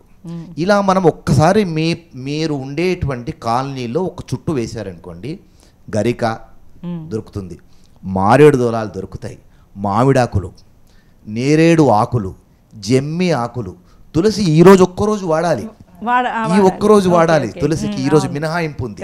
తులసి, ఇలా దానిమ్మ, మరువము, ఇవన్నీ దొరికేటువంటివి. కనుక 21 రకాల పత్రాలలో కాస్త సమయాన్ని వెచ్చించి శ్రమ అనుకోకుండా ప్రయత్నం చేస్తే అందులో కనీసం 10లో 10 దొరుకుతాయి. అవునండి. కనుక మిగతా 10-11 దొరకలేవు మాకేంటి అని అంటే వాటి నామం చెప్పాలి. సుముఖాయ నమః మాచీపత్రం సమర్పయామి అని అక్షతలు వేస్తే భగవంతుడికి మాచీపత్రం అందినట్టే. అంతే. ఓం వినాయకాయ నమః బృహదీపత్రం సమర్పయామి అని అక్షంతలు వేయండి, బృహదీపత్రం అందినట్టే. ఏది లేదో దానికి బదులుగా అక్షంతలు సమర్పించమని చెప్పారు. కానీ మీరు లేదు కదా అని చెప్పేసి నేను బేతాళుని మీద విక్రమాదిత్యుడు ప్రయత్నం చేసి నేను ఏదో ఒకటి వేసేస్తా అనకుండా, లేకపోతే అక్షతలు వేయండి. కానీ పండగ పరమార్థము తెలుసుకోండి, దానికి వ్యతిరేకంగా మాత్రము చేయకండి. ఓకే అండి. విక్రమాదిత్య గారు, మరి పూజ చేసిన గణపతిని కొంతమంది ఇంట్లో పెట్టుకుంటాం, మాకు అలా నిమజ్జనం చేయడం ఇష్టం లేదు అని అన్న వాళ్ళు కూడా ఈ మధ్య కాలం కొంతమంది కనిపిస్తున్నారు. అలా పూజ చేసిన గణపతిని ఇంట్లో పెట్టుకోవచ్చు అంటారా అండి? అంటే అమ్మా, ఈ వినాయక చవితి అనేదే మనం స్పెషల్గా చేస్తున్నాం, బయట నుంచి తెచ్చుకుంటున్నాం. దీనికి ఒక అర్థం పరమార్థం ఉంది. ఇప్పుడు రెగ్యులర్గా అంటే మనం ప్రతిరోజు గణపతి పూజ చేయట్లేదా? చేస్తాం, ప్రతిరోజు చేస్తాం. కానీ ఈ భాద్రపద మాసంలో చవితి తిథిని పురస్కరించుకొని ఒక మట్టి మూర్తిని తీసుకొచ్చి చేస్తున్నాం. మిగతా పూజలు మీరు ఏదైనా వ్రతానికి కూర్చున్నారు, తమలపాకు మీద పసుపు గణపతిని ఆవాహన చేస్తాం. ఆ కార్యక్రమం అయిపోయిన తర్వాత ఆయన్ని ఉద్వాసం చెప్పి పంపించేస్తాం. అలా అని చెప్పేసి ఆ పసుపుని వాడుకుంటున్నావా? లేదు. అంటే దాని మీద ప్రేమ మక్కువ పెరిగింది, బాగుంది అనుకుందాం. మీకు ఒక అద్భుతమైనటువంటి బంగారపు వస్తువుని స్వామిని తయారు చేయించుకున్నారు, దానికి పూజ చేసిన తర్వాత ఆ స్వామిని తీసుకెళ్ళి మీరు లాకర్లో దాచుకుంటారు. సందర్భం ఇక్కడ మనం ఈ వినాయక చవితికి మృత్తికతో తయారు చేయబడినటువంటి గణపతిని చెప్పడంలో అర్థం ఏంటి? మనల్ని అంటే మన మూలాధార చక్రం భూతత్వాన్ని కలిగి ఉంది, మన శరీరం పాంచభౌతికమై ఉంది. ఈ మట్టి తత్వంకి మనల్ని దగ్గరగా తీసుకెళ్లడం కోసం స్వామిని తీసుకొచ్చి పెట్టుకో. మీరు పాస్టో ప్యారిస్తో అందమైనటువంటి బొమ్మని తయారు చేయించుకున్నారు, ఉంచుకుంటారు, దానికి ఇబ్బంది ఏమీ లేదు. కానీ ఇక్కడ మనం కంపల్సరీ మీరు ఎంత కాస్ట్లీతో తయారు చేసినా మృత్తికా గణపతి అయితే కంపల్సరీ ఉండాలి. ఆవిడ మరి పార్వతీదేవి అనుకుంటే ఆవిడని సృష్టించవచ్చుగా. ఆవిడ నలుగు పిండితోటే, అంటే నలుగు అనేది నలుగు అంటే నలిగిన దాని ద్వారా తయారైంది, శనగపిండి అనలేదు అక్కడ. అవును, నలుగు అన్నారు, అంటే నలిగింది మట్టితో. అంటే దాంట్లో మనకి మన శరీరంలో ఉన్నటువంటి మట్టి కూడా దాంతో తయారు చేయబడింది. ఆ కార్యక్రమం అయిన తర్వాత ఆయన్ని మనం ఎక్కడికి తీసుకెళ్లాలో అక్కడికి తీసుకెళ్ళాలి. ఉంచుకున్నాం ఉండదుగా, బీటలారిపోతుంది, పాడైపోతుంది, శ్రద్ధగా చూసుకోలేము. కాబట్టి ఈ రోజు చేసిన కార్యక్రమానికి సంబంధించిన దాన్ని అంటే దోషం ఏమి ఉండదు, అందులో స్వామి ఉండరు. మనం ఆవాహన చేసాం, కార్యక్రమం అయిపోయింది, నివేదన అంతా అయిపోయిన తర్వాత ఉద్వాసం చెప్పి పంపించేస్తాం. కానీ విదేశాల్లో ఉన్న వాళ్ళకి ఆ సందేహం ఉందండి. కొంతమంది నా ఫ్రెండ్స్ అయితే ఎవ్రీ ఇయర్ దాన్ని మేము చేస్తూ ఉంటాము, దాచేస్తూ ఉంటామని చెప్తున్నారు. మరి వాళ్ళకి ఏం చెప్తారు? దానికి ఇబ్బంది ఏమీ లేదమ్మా, మన మనస్సు ప్రధానం. ఇక్కడ గణపతి మనలోనే ఉన్నాడు, అందులో ఉన్నాడు అని కూడా అజ్ఞానం. మనలో ఉన్న లోపల స్వామిని దర్శించలేము కాబట్టి మళ్ళీ ఆయన్నే బయటకు తీసుకొచ్చి ఆవాహన చేస్తున్నాం. కాబట్టి ఇబ్బంది ఏమీ లేదు. అలా కాకుండా ఇప్పుడు మీరు అన్నట్టుగా విదేశాల్లో ఉన్నటువంటి వాళ్ళు ఉంటే కనుక వాస్తవానికి ఈ వినాయక చతుర్థి వ్రతాన్ని మృత్తికతో తయారు చేయబడినటువంటి గణపతిని కదా మనం వాడాల్సింది. మృత్తికే హనమే పాపం యన్మయా దుష్కృతం కృతం అని శాస్త్రం చెప్తుంది. మృత్తికతో తయారు చేయబడినటువంటి గణపతిని పూజించడం వలన దుష్కృతములు తొలగిపోతాయి. ఈ మృత్తిక ఎక్కడి నుంచి వస్తుంది? ప్రకృతి నుంచి వస్తుంది. ప్రకృతి నుంచి స్వీకరించినటువంటి దానిని నువ్వు కొంత పరిమితి కాలంలో పూజించి తిరిగి మళ్ళీ ప్రకృతిలో కలపాలి. ఖచ్చితంగా వినాయక వ్రతం యొక్క ఉద్దేశమే అది. మేము వేరే దేశాల్లో ఉన్నాము అయినప్పటికీ కూడా మనం నిమజ్జనం చేసుకోవడం, ఒక టబ్బుల్లో నీళ్ళలు పెట్టుకొని నిమజ్జనం చేసి ఆ నీళ్ళని మొక్కలో పోసుకోండి, దానికి మనకు విధానం ఉంది. ఓకే అండి, ఇంకో కాల్ చూద్దాం. హలో, నమస్తే అండి. నమస్తే అండి. మీ పేరెంట్ ఎక్కడి నుంచి మాట్లాడుతున్నారమ్మా? పిడుగురాల నుంచి రమాదేవి అండి మేడం. ఓకే, రమాదేవి గారు లత గారితో మాట్లాడండి. చెప్పండి రమగారు. రమగారు చెప్పండి, లత గారు మాట్లాడుతున్నారు మీతోనే. గురువు గారికి పాద పద్మములకు నమస్కారములు. నమస్తే అమ్మా, చెప్పండి. మీ గురువు గారికి శతకోటి పాదాభివందనములు. హలో, చెప్పండి అమ్మా, చెప్పండి, మీ సందేహం ఏంటో అడగండి. స్వామి వినాయక స్వామిని మనం మట్టి ప్రతిమను పెట్టుకుంటాం కదా, ఎలాంటి మంత్రాలు అలా రానప్పుడు మన స్వామిని ఏ మంత్రంతో కొంచెం సింపుల్ గా పూజించాలి? సరేనమ్మా, ఇప్పుడు మనకి మంత్రాలు చదవటం రాదు, కానీ స్వామివారి ప్రతిమ తెచ్చుకున్నాం. చక్కగా మీరేం చేస్తారంటే దీపారాధన చేయండి, స్వామివారికి ఇష్టమైన ప్రసాదాలు చేసి పెట్టండి. ఇదైతే మీకు వచ్చు కదా, కాబట్టి మీరు ఈ ప్రసాదాలు చేయండి. ప్రసాదాలు చేయటం కూడా రాదు అన్నప్పుడు స్వామివారికి ఎంతో ఇష్టమైనవి కొన్ని ఉన్నాయి. అవేమిటి అనంటే అటుకులు, బెల్లము, కొబ్బరి, చెరుకు, ఇవి పెట్టండి. వీటితో పాటు స్వామివారి మంత్రం ఉంది, గం గణపతయే నమః. ఇది మీరు చదువుతూ ఉండండి. దీంతోటే స్వామివారికి పత్రి పూజ చేయండి, అలాగే గరికి పూజ చేయొచ్చు. అలాగే వీటితో పాటు స్వామివారికి అంటే మీరు ఏ రకమైన పూజ చేయాలనుకుంటున్నారో, స్వామివారికి సింహాసనం అనుకోండి, గం గణపతయే నమః, స్వామివారికి సింహాసనం సమర్పయామి, ఇలా అని చెప్పి అక్షింతలు వేయండి. అలాగే ఇలాగ మీరు గనక మంత్రంతో గనక చేసుకుంటూ వస్తే కూడా స్వామివారి అనుగ్రహం మీకు పరిపూర్ణంగా లభిస్తుంది. కాల్స్ చూద్దామండి. హలో, నమస్తే. హలో అండి, నమస్తే అండి. నమస్తే మేడం. మీ పేరేంటండి, ఎక్కడి నుంచి మాట్లాడుతున్నారు? రమ అండి, కరీంనగర్. ఓకే రమగారు, మరి విక్రమాదిత్య గారిని మీ ప్రశ్న ఏంటో అడగండి. గురువు గారు నమస్కారం అండి. సూర్యోస్మి తల్లి. అయితే గురువు గారు ఇది పండక్కి సంబంధించి మా సందేహం ఉన్నది. మా ఇల్లు వేరే దిక్కు రెంట్కి ఇచ్చినామండి. అయితే అందులో ఒకరు చనిపోయి ఉన్నారంటండి, మాకు తెలీదు. అయితే మేము వేరే దిక్కు ఇంకో దిక్కు మేము అక్కడ ఉండము, మేము వేరే దిక్కు ఉంటాం గురువు గారు. మాకేమన్నా అట్లా దోషాలు ఏమన్నా ఉంటాయా గురువు గారు? మరి మాకేమన్నా అంటే ఇప్పుడు మీరు మీకు సంబంధించిన స్థలంలో ఎవరో చనిపోయారు, ఎప్పుడో ఎంతకాలం అయింది జరిగి? తెలియదు. ఏమండి అది జరిగి ఎంతకాలం అయిందండి? 9 రోజులు అయిందండి. ఇప్పుడు మీరు వేరే దిక్కుకున్నారు, మీకు మీకు ఇబ్బంది ఏమీ లేదు కదా? ఈ చవిత అయిపోయిన తర్వాత ఇల్లు అద్దెకి ఇచ్చారండి, ఆ ఇంట్లో అలా జరిగింది. జరిగింది. అంటే మీరు చేసుకోవడానికి ఎలాంటి ఇబ్బంది ఉండదు. ఈ కార్యక్రమం అంతా అయిపోయిన తర్వాత ఎక్కడైతే జరిగిందో దాన్ని ప్రోక్షణ చేయించుకోవాలి. అది మీరు మీ దగ్గరలో ఉన్నటువంటి పండితులను సంప్రదించి దానికి మీ ప్రోక్షణ కార్యక్రమం చేయించుకోండి. ఇప్పుడు మీ ఇంట్లో వినాయక చవితి జరుపుకోవడానికి ఎలాంటి ఇబ్బంది ఉండదు. ఇది ఓకే అండి. సరే ఇంకో కాల్ చూద్దామండి. హలో నమస్తే అండి. హలో అండి, ఉన్నారా? ఓకే అండి. అయితే శ్రీకాంత్ శర్మ గారు, చాలామంది ఇవాళ రోజుల్లో చూసుకుంటే వినాయకుని ఇంట్లోనే నిమజ్జనం చేసేస్తున్నారు, బకెట్లోనే. అయితే అది ఒకటి, అలా చేయొచ్చా లేదా అన్నది. ఇంకొకటి ఏంటంటే అలా నిమజ్జనం కూడా చేయకుండా ఎక్కడైతే దగ్గరలో మండపం ఉంటుందో అక్కడికి తీసుకువెళ్ళి మన వినాయక ఇంట్లో ఉన్న ఏదైతే పూజ చేసామో ఆ వినాయకుని పెట్టేస్తున్నారు. రెండు కరెక్టే అంటారా? అసలు ఎలా అండి? రెండు కరెక్ట్ కాదు, మొదటిది కరెక్ట్, రెండోది చాలా తప్పు. మొదటిది, ఇంట్లో బకెట్లో నిమజ్జనం చేస్తున్నారా ఈ విషయం తెలుసుకుందాం. ఒక రోజు కానివ్వండి, 3 రోజులు కానివ్వండి, 5 రోజులు కానివ్వండి, 7 రోజులు కానివ్వండి, 9 రోజులు కానివ్వండి, మీరు ఎన్ని రోజులు పూజ చేస్తారో చక్కగా చేసుకోండి. మనకు వినాయక చతుర్థి దగ్గర నుంచి అనంత చతుర్దశి వరకు నవరాత్రులు జరుగుతాయి. అనంత చతుర్దశి రోజు 10వ రోజు అవుతుంది. ఆ రోజున నిమజ్జనం ఉంటుంది. అంటే 9 రాత్రులు అయిపోయి 10వ రోజు. ఇక ఇంట్లో అయితే 1 రోజో 3 రోజులో చేసుకుంటారు. మీరంతా కూడా ఓపిక లేనటువంటి వాళ్ళు ఏం చేస్తారు, ఇక్కడ పూజ చేయాలి, తీసుకెళ్ళి ఎక్కడో వాళ్ళు వేస్తారులే అన్నట్టుగా తీసుకెళ్ళి మండపాల్లో వేస్తారు.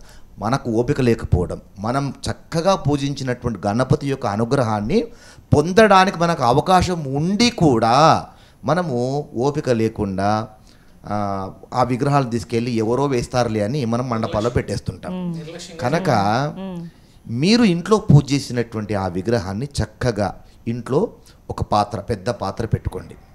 పిల్లలందరినీ కూర్చోపెట్టుకోండి. స్కూల్ నుంచి, కాలేజీ నుంచి వాళ్ళందరూ సాయంత్రం వస్తారుగా, అప్పుడు అందరు కుటుంబ సభ్యులందరూ కూర్చొని దీపారాధన చేసుకొని ఒక బిందెలో నీళ్లు పెట్టుకోండి. ఆ వినాయకుడు ఎంత విగ్రహం ఉందో ఆ విగ్రహం పట్టేంతగా ఒక పెద్ద పాత్ర పెట్టుకోండి. ఆ పాత్రలో వినాయకుడిని పెట్టండి. ఇంట్లో ఉన్నటువంటి కుటుంబ సభ్యులందరూ కలిసి ఆ బిందెల్లో ఉన్నటువంటి నీళ్ళతో తలా ఓ చెంబెడు గణపతి నామం చెప్పుకుంటూ పోస్తూ ఉండండి. గణపతి విగ్రహం మునిగేంత వరకు చక్కగా పోస్తూ ఉండండి. గణపతి విగ్రహం మునిగిపోతుంది. ఆ మునిగిపోయిన తర్వాత అక్కడ కూర్చుని 10 నిమిషాలు గణపతి భజన చేయండి. మీరు చూస్తుండగానే ఆ గణపతి ప్రతిమ చక్కగా నీటిలో కరిగిపోతుంది. ఎంత బాగా జరుగుతుంది. దాన్ని ఏం చేయాలండి మరి? ఎక్కడ చేయాలి చెప్తాను. ఇలా వినాయక నిమజ్జనం చేస్తే ఎంత అందంగా ఉంటుంది. మన గణపతి, మనం పూజించినటువంటి గణపతి మన కళ్ళ ముందు చక్కగా ఎలాంటి అపరిశుభ్రం లేనటువంటి నీళ్ళల్లో, శుభ్రమైనటువంటి నీళ్ళల్లో మనం నిమజ్జనం చేసుకోగలుగుతాం. అది ఎంత భాగ్యం మనకు. అలా చేసుకున్న తర్వాత కరిగిపోయినటువంటి మట్టిని తీసి మీ తులసి కోటలో పెట్టుకోండి. ఓకే. ఈ ఉన్నటువంటి నీళ్ళన్నిటినీ కూడా తులసి మొక్కల్లో, పూల మొక్కల్లో వేసుకోండి. ఇప్పుడు ఏమవుతుంది, మీరు పూజించినటువంటి గణపతి యొక్క ఆ మట్టి, ఆ నీళ్లు మళ్ళీ వచ్చే సంవత్సరం వరకు కూడా మీ ఇంట్లోనే ఆ దైవీ శక్తి ఉండి మిమ్మల్ని, కుటుంబ సభ్యుల్ని కాపాడుతుంది. ఇది సశాస్త్రీయమైనటువంటి విధానము. ఇది ప్రతి ఒక్కరూ కూడా ఇంటి గణపతులు ఇంట్లోనే నిమజ్జనం చేయాలి అనేటువంటి నినాదంతో అందరూ పాటించాలి. ఇక మేము మండపాల్లో పెడతామండి అంటే అది అశాస్త్రీయం. మండపాల్లో పెట్టేటువంటి వాళ్ళు పూజిస్తారు, వాళ్ళు చేసుకుంటారు. మీరు చేయకూడదు, చాలా తప్పు అవుతుంది. మీ వినాయకుని ప్రతిమ మీ ఇంటి గడప దాటి ఇంకొక చోటికి వెళ్ళకూడదు. మీరే నిమజ్జనం చేయాలి. మీ ఇంటి గణపతి మీ ఇంట్లోనే నిమజ్జనం కావాలి. ఓకే అండి, ఒక కాల్ చూద్దామండి. హలో, నమస్తే అండి. హలో, నమస్తే మేడం. మీ పేరేంటి, ఎక్కడి నుంచి మాట్లాడుతున్నారండి? మేము హిందూపురం నుంచి మేడం మాట్లాడేది. మీ పేరు చెప్పి శ్రీకాంత్ శర్మ గారితో మాట్లాడండి. నమస్తే. నమస్కారం సార్, స్వామి చెప్పండి. నమస్తే స్వామి, మేము హిందూపురం నుంచి మాట్లాడేది. చెప్పండి. మేము ఇంతవరకు విగ్రహం తెచ్చుకోలేదు పూజకి. ఈ రోజు ఈ పండుగ తెచ్చుకోవాలనుకున్నాము. ఏ రోజు తెచ్చుకోవాలి విగ్రహము? మేము ఇంతవరకు విగ్రహం తెచ్చుకుని పూజ చేయలేదు స్వామి ఇంట్లో. ఈసారి తెచ్చుకోవాలనుకుంటాము. ఏ రోజు తెచ్చుకోవాలా? ఓకే, చెప్తాను. ఈ సందేహం చాలా మందిలో ఉంటుంది. మాకు ఇప్పటి వరకు లేదండి వినాయకుడిని ప్రతిమను పెట్టుకునేది అనేటువంటి సందేహం. ఫలానా వారికి ఇది లేదు అనేటువంటి విధానం మన సాంప్రదాయంలో లేదు. మన సాంప్రదాయంలో ఉన్నటువంటి పర్వదినాలన్నీ కూడా సనాతన ధర్మంలో ఉన్నటువంటి వాళ్ళకు చెప్పబడినటువంటివి. సనాతన ధర్మంలో ఉండేటువంటి వారంతా కూడా ఈ పండుగలను ఆచరించుకునేటువంటివి కనుక ఇప్పటి వరకు మాకు లేదు, ఇబ్బంది లేదు. ఇప్పుడు తెలిసింది, చక్కగా ఆచరించుకోవచ్చు. ఏ రోజు తెచ్చుకోవాలి? ఈరోజు తెచ్చుకోండి. ఈరోజు తదియ, ఈరోజు హరితాళికా వ్రతము, ఈరోజు అమ్మవారిని పూజించుకుంటాం, అమ్మ పార్వతీదేవిని పూజించుకుంటాం. ఈరోజు తెచ్చుకోండి. ఎటువైపు ఉండాలన్నది కూడా మంచి ప్రశ్న. తొండము కుడివైపు ఉండాలా, తొండం ఎడమవైపు ఉండాలా, తొండం నిటారుగా ఉండాలా? ఈ పిచ్చి పిచ్చి ప్రశ్నలు, పిచ్చి పిచ్చి సందేహాలు చాలా మందిలో ఉంటాయి. ఆయన తొండం ఆయన ఇష్టమండి, ఎక్కడైనా పెట్టుకుంటాడు. మనమెవరము ఆయనను నిర్దేశించడానికి? తొండమును ఏకదంతము అనేటువంటి శ్లోకం చదువుకోండి, చక్కగా ఆ పద్యం చదువుకోండి. కానీ తొండం మీద మనకు ఎలాంటి అధికారం లేదు, ఆయన ఇష్టం. కనుక తొండం ఎలా ఉంది అనే అవసరం లేదు, మన బుద్ధి ఎలా ఉంది అనే మనం చూసుకోవాలి. కనుక ఇలాంటి పిచ్చి పిచ్చి సందేహాలు మనసులోకి రానివ్వకండి. చక్కని బుద్ధితో పూజించండి, సిద్ధి బుద్ధిలు ప్రాప్తిస్తాయి. ఓకే అండి, ఇంకో కాల్ చూద్దాం. హలో, నమస్తే అండి. హలో అండి, మీ పేరేంటి, ఎక్కడి నుంచి మాట్లాడుతున్నారమ్మా? మేడం, నా పేరు రమ, చెన్నై నుంచి మాట్లాడుతున్నాను. అందరూ రమగారిలో వస్తున్నారు. లత గారితో మాట్లాడండి. రమగారు. ఓకే, చెప్పండి రమగారు. మేడం, మేము గణపతిని తీసుకొస్తాము, 3 రోజులు పూజ చేస్తాము. సరే, మంగళవారం నిమజ్జనం చేయొచ్చా అండి దేవుణ్ణి? ఇక్కడ 3 రోజులు చేసిన తర్వాత కదా, 3 రాత్రులు అంటే స్వామివారిని 3 రోజులు పెట్టుకొని ఆ తర్వాత మనం నిమజ్జనం చేయటం కనపడుతూ ఉంటుంది. అందుకని మీరు ఇప్పుడు పూజ చేసిన తర్వాత, మంగళవారం కూడా అయిన తర్వాత, బుధవారం రోజున స్వామివారిని నిమజ్జనం చేయండి. చేయటం మాత్రం ఇందాక శ్రీకాంత్ గారు చెప్పినట్టుగా చక్కగా ఇంట్లోనే ఒక టబ్ లాంటిది పెట్టుకుని చేయండి. లేదా మీకు అవకాశం ఉంటే ఎక్కడైనా చెరువులో అక్కడ మీరు నిమజ్జనం చేసేందుకు ప్రయత్నం చేయండి. లత గారు, ఇప్పుడు శ్రీకాంత్ శర్మ గారు చెప్పారు వినాయకుడికి ఆయన ఇష్టం, తొండం ఎటువైపైనా పెట్టుకుంటారని. కానీ చాలామంది పెద్దలు లాంటి వాళ్ళు చెప్పిన విషయం ఏంటంటే, కుడివైపు ఉంటే చాలా శక్తివంతంగా ఉంటారు, ఆయన్ని మనం అంత బాగా పూజించడం అంటే అంత శ్రద్ధ బుద్ధి మనకు ఉండకపోవచ్చు, కాబట్టి ఎడమవైపు తొండం ఉన్న వినాయకుడిని పూజించండి అని చెప్తారు. మరి మీరేం చెప్తారు లత గారు? నిత్య పూజలో ఎలాంటి గణపతికి తొండం ఎటువైపు ఉన్న వాళ్ళు పెట్టుకోవాలి, ఎలాంటి గణపతిని పెట్టుకోవాలి? ఇది ఇప్పుడు నిత్య పూజకు వచ్చేటప్పటికమ్మా మన శక్తానుసారం పెట్టుకోవచ్చు. అంటే బంగారం నుంచి, వెండి నుంచి, ఇత్తడి నుంచి, రాగి నుంచి, మట్టి గణపతిని కూడా. కానీ మట్టి గణపతికి వచ్చే విషయంలో ఏంటంటే, నిత్య పూజలో మట్టి గణపతి కంటే కూడా మిగతా లోహపు విగ్రహాలను ఎక్కువగా మనం పూజిస్తూ ఉంటాం. సరే, తొండాన్ని దగ్గరకు వచ్చేటప్పటికి విషయం ఏంటంటే, గణపతి ఆరాధనలో మంత్రశాస్త్రంలో మంత్రానికి అంటే ఇక్కడ తంత్రశాస్త్రము ఉంది, అలాగే మన వైదిక శాస్త్రం కూడా ఉంది. వైదికంగా గనక మనం చూసుకున్నామంటే చాలామంది కుడి కాకుండా ఎడం వైపునుంటే ఆయన మనల్ని ఎక్కువగా అంటే మనం భగవతారాధన చేస్తున్నప్పుడు తంత్రంలోకి వెళ్ళినప్పుడు ఆ భగవంతునికి శక్తి ఎక్కువగా ఉంటుంది అని భావిస్తూ ఉంటాం. అందుకని చాలామంది ఏమంటారంటే కుడివైపున ఉంది అని అంటే అది తంత్రానికి, ఎడం వైపున ఉంటే ఇది మన వైదిక దీనికి అని చెప్పి చెప్తూ ఉంటారు. కానీ దీనికంటే కూడా ఇప్పుడు ఏ భగవంతుడైనా అంటే ఆయన ఎప్పుడైనా మనకి కరుణించేది ఎప్పుడు అనంటే, మంత్రము ఎంత బాగా నువ్వు చేస్తే, ఏ మంత్రమైనా సరే, వైదికంగా మామూలుగా చేసే మంత్రమైనా లేకపోతే తంత్రంలో ఉన్న మంత్రమైనా చేసినప్పుడు ఆయనకి ఇష్టమైన పని మనం చేయాలి. ఆయనకి ఇష్టమైన పని ఏమిటి అని అంటే, ఆయనకి ఇష్టమైన పని అర్ఘ్యం ఇవ్వటం. కాబట్టి తంత్రశాస్త్రం ప్రకారం చేసుకున్నా, మంత్రశాస్త్రం ప్రకారం చేసుకున్నా ఆయనకి అర్ఘ్యం ఇస్తూ, ఆయన మంత్రాన్ని కరెక్ట్గా మనం ఎంత చేయాలో అంత చేస్తూ హోమం గనక చేసుకుంటే ఇక్కడ మనము ఎటువైపు ఉంది అనే సంశయం గురించి వరి అవ్వక్కర్లేదు. మాధ్యమ మాధ్యమాలలో చాలా వరకు కుడివైపునుంటే ప్రమాదము, లేకపోతే ఎక్కువ పవర్ఫుల్గా ఉంటాడు, అంత బాగా మనం చేయకపోతే ఇబ్బంది అయిపోతుంది, ఎడం వైపునుంటే కుటుంబ సభ్యులు చేసుకోవచ్చు, అందుకని కుటుంబ సభ్యులందరూ కూడా ఎడం వైపునున్న గణపతిని తెచ్చుకోండి, ఇలా మనకి చెప్తూ ఉంటారు. కానీ దీనికి ఎక్కడా మనకి ప్రామాణికం అంటూ కనిపించట్లేదు. అందుకని ఏంటంటే ఎటువైపు ఉన్నది అనేది ప్రశ్న కాదు, ఎంత భక్తితో చేశాము, ఎంత మన భక్తి అండ్ భావం ఇవి రెండు ఎక్కువ ఇంపార్టెంట్. వీటితోటి గనక అలాగే మనకి చెప్పడం కూడా తొండము ఏకదంతము అని చెప్పుకుంటూ వస్తారు. కాబట్టి భగవంతుడు ఏ విధంగా ఉండాలి అనేది కూడా మనకి చెప్పారు. తొండము కలిగిన వాడు అవ్వాలి, ఏకదంతం కలిగిన వాడై ఉండాలి, చతుర్భుజులు 4 భుజాలు కలిగిన వాడై ఉండాలి, అంకుశము పాసము కలిగిన వాడై ఉండాలి. అలాగే ఆయన ఏమిటి మన సర్పాకారంలో ఉన్న సర్పపు ఒక యజ్ఞోపవీతము ధరించిన వాడై ఉండాలి. ఇది మనకి చెప్పారు. పెద్ద చాట్ అంత చెవులున్న వాడై ఉండాలి అని చెప్పారు. అలాగే ఇందులో రకరకాల రంగుల గురించి ప్రస్తావన. ఇది కూడా ఎందుకు వచ్చిందంటే ఆయన అనేక సందర్భాలలో అనేక రంగులలో భగవంతుడికి ప్రత్యక్షం అవటం కనిపిస్తూ వచ్చింది. ఇప్పుడు ఇందాక మన బ్రహ్మగారి గురించి చెప్పుకున్నప్పుడు శ్వేతవర్ణంలో ఆయన ప్రత్యక్షం అయ్యాడు. అలాగే సింధూరాసురుని చంపినప్పుడు ఆయన సింధూర వర్ణంలో ఉన్నాడు. అలాగే ఒక్కొక్కసారి మనకి ఆకుపచ్చ రంగులో దర్శనం ఇచ్చాడు. ఇలాగ రకరకాల అవతారాలలో ఆయన ప్రతిసారి కూడా అనేక రంగుల్లో కూడా మనకి ప్రత్యక్షం అవుతూ కనపడుతూ ఉంటాడు. అందుకని ఎటువైపు ఉంది అనే దాని మీద ప్రశ్న కాకుండా ఎంత భక్తితో చేశాము అనే దాని గురించి ఆలోచన చేయండి. ఓకే అండి, చాలా చక్కగా తెలియజేశారు. విక్రమాదిత్య గారు కాల్ చూద్దామండి, తర్వాత మిమ్మల్ని క్వశ్చన్ అడుగుతా. హలో, నమస్తే అండి. నమస్తే అండి. మీ పేరెంట్ ఎక్కడి నుంచి మాట్లాడుతున్నారమ్మా? మేము వరంగల్ డిస్ట్రిక్ట్ అండి, శృతి అండి. ఓకే, శృతి గారు విక్రమాదిత్య గారితో మాట్లాడండి. నమస్కారం అండి. సూర్యోస్మిత అండి, చెప్పండి అమ్మా శృతి గారు. చెప్పండి, మీ సందేహం ఏంటి అడగండి. మేము ఇంట్లో విగ్రహం నిలబెడతామండి, కానీ చనిపోయిన వాళ్ళ ఇంటికి వెళ్ళొచ్చా? సూతకం ఉన్న వాళ్ళ దగ్గరకు వెళ్ళొచ్చా? ఇంట్లో విగ్రహం పెడతామండి, చనిపోయిన వాళ్ళ ఇంటికి వెళ్ళొచ్చా? వెళ్ళకూడదమ్మా. అంటే ఇప్పుడు మీరు స్వామిని ఇంటికి తెచ్చుకున్నారు కదా, కార్యక్రమం చేస్తున్నారు. ఈ 9 రోజులు మరి అంటే మీరు 9 రోజులు చేస్తారా 3 రోజులు చేస్తారా అనేది మీ వెసులుబాటును బట్టి చేసుకోవచ్చు. దాని తర్వాత వెళ్ళండి. ఇది ఇంట్లో ఉండగా మాత్రం అంటే మనం ప్రత్యేక కార్యక్రమంలో పాల్గొంటున్నాం కాబట్టి, చేస్తున్నాం కాబట్టి, వ్రతంలాగా దీక్షలాగా ఉంది కాబట్టి మీరు దీక్షలో ఉన్నప్పుడు వెళ్ళరు కదా. దాన్ని మనం శాస్త్రాన్ని అనుసరించి కాకుండా పెద్దవాళ్ళు వెళ్ళొచ్చా అమ్మా? నేను కాకుండా మా అత్త మామ వెళ్ళొచ్చా ఇంట్లో పెట్టినా కానీ? ఇప్పుడు వాళ్ళు మీతో పాటు మీ ఇంట్లోనే ఉంటున్నారు కదా, కుటుంబ సభ్యులే కదా, అందరూ ఒకటే కదమ్మా, మీ ఇంటికి యజమానులు.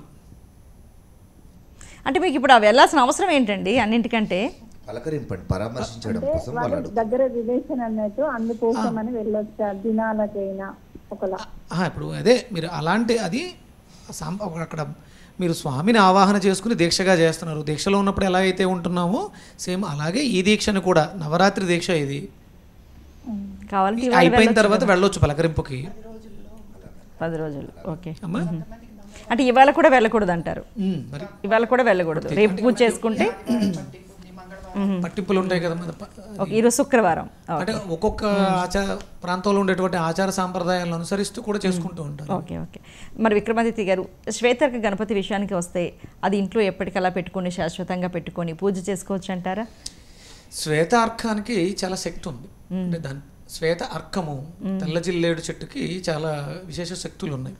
ఇక్కడ 15 సంవత్సరముల వయసు దాటినటువంటి జిల్లేడు చెట్టు గణపతిగా రూపాంతరం చెందుతుంది. వేరు దాన్ని వేరే మనం ఏం చెక్కించుకోక్కర్లేదు.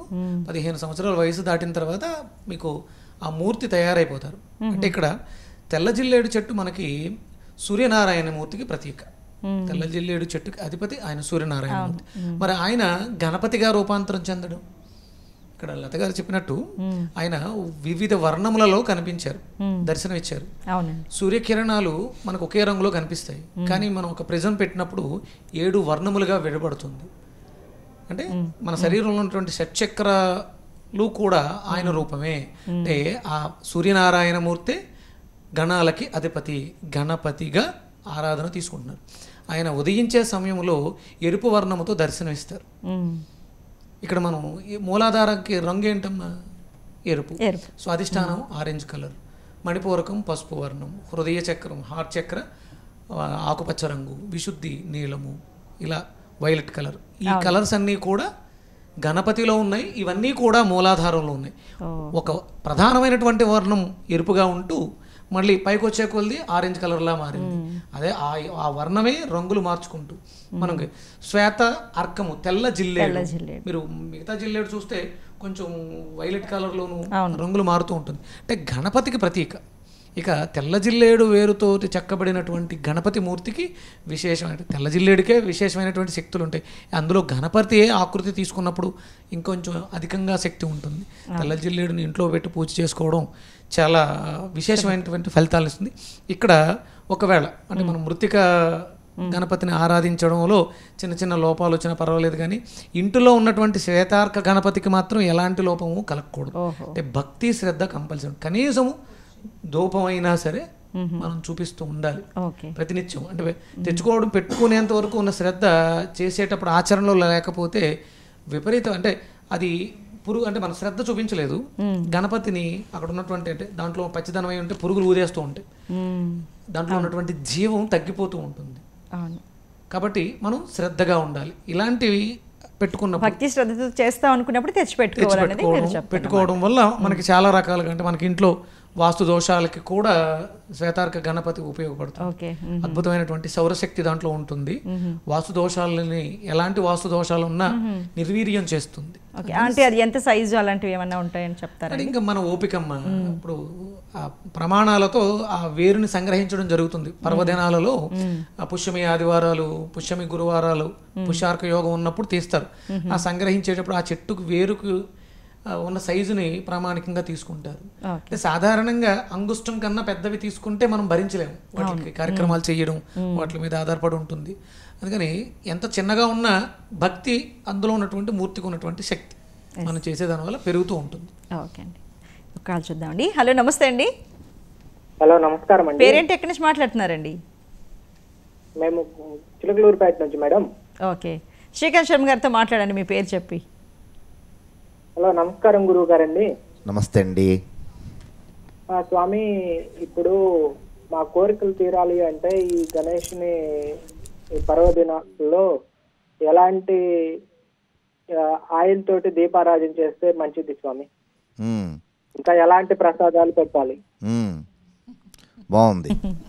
ఎలాంటి ఆయిల్ వాడాలి, ఎలాంటి ప్రసాదాలు పెట్టాలి, ఎలాంటి కోరికలు నెరవేరాలి, మీ కోరిక నెరవేరాలంటే ఇది సందేహం మీకే కాదండి, అందరిలో ఉంటుంది.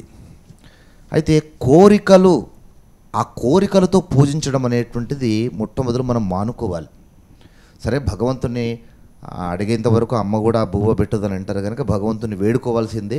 ఇంతకుముందు ఒక కాలరు నాకు పెళ్లి కావాలంటే ఏం చేయాలని అడిగాడు, తప్పదు.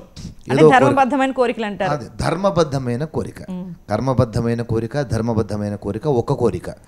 మనకు ఆధార్ కార్డులో ఉన్నటువంటి లిస్టు కాకుండా ఏదో ఒక కోరిక చెప్పుకొని పూజించవచ్చు. అయితే ఏ ఆయిల్ వాడితే మంచిది, ఏ ప్రసాదాలు పెడితే మంచిది అని మీరు అడిగారు. కల్తీ లేనటువంటి ఆయిల్ ఏదైనా సరే వాడండి. చాలామంది ఏం చెప్తుంటారంటే మీరు ఆవు నెత్తితో దీపారాధన చేయండి అంటారు. శక్తి కలిగినటువంటి వారు ఆవు నెత్తితో దీపారాధన చేయండి, శక్తి ఉన్నటువంటి వారు. కల్తీ లేనటువంటి ఆవు నెయ్యి చాలా తక్కువ పరిమాణంలో దొరుకుతుంది. అది 4,000 రూపాయలకు కిలో చొప్పున దొరుకుతుంది. అందరూ భరించలేరు.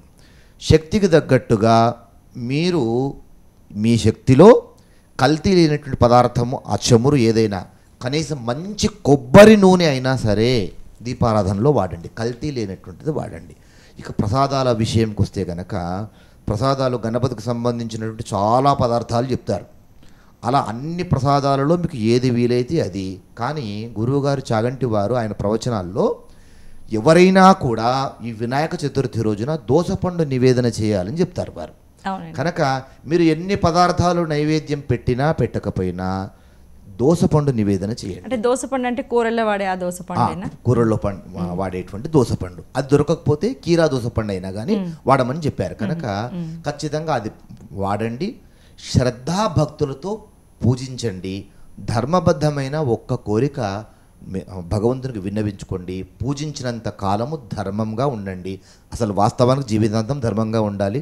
ఈ 3 రోజులు ఉండండి, తర్వాత ఉండొద్దని నేను చెప్పకూడదు. కానీ ధర్మబద్ధంగా మాత్రం పూజించాలి. ఇలా ఆచరించండి. ఈశ్వరుడు తప్పకుండా మీ కోరిక నెరవేరుస్తాడని నేను కోరుకుంటున్నాను. ఓకే అండి, ఇంకో కాల్ చూద్దాం. హలో, నమస్తే అండి. హలో, నమస్కారం అండి. మీ పేరెంట్ ఎక్కడి నుంచి మాట్లాడుతున్నారమ్మా? నేను నిజామాబాద్ నుండి మాట్లాడుతున్నాను. నా పేరు గాయత్రి. జమ్మూ నుంచి. ఓకే గాయత్రి గారు, లత గారితో మాట్లాడండి. నమస్కారం. నమస్తే అమ్మ, చెప్పండి.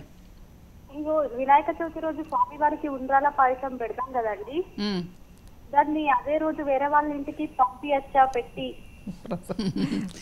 ప్రసాదము అంటేనే మనం చేసుకుని తినటం అని అర్థం కాదమ్మా. ప్రసాదం అని అంటే ఏంటంటే చేసినది దేవుడికి నివేదించిన తర్వాత అది ప్రసాదంగా అయిన తర్వాత నలుగురికి పంచమని చెప్పటం. అందుకని మనమే తినాలి అని ఏమీ లేదు, మీరు నలుగురికి కూడా పంచవచ్చు. ఎంత బాగా మీరు పంచుతారో అంత బాగా మీరు కోరుకున్న కోరికలు కూడా తీరుతాయి.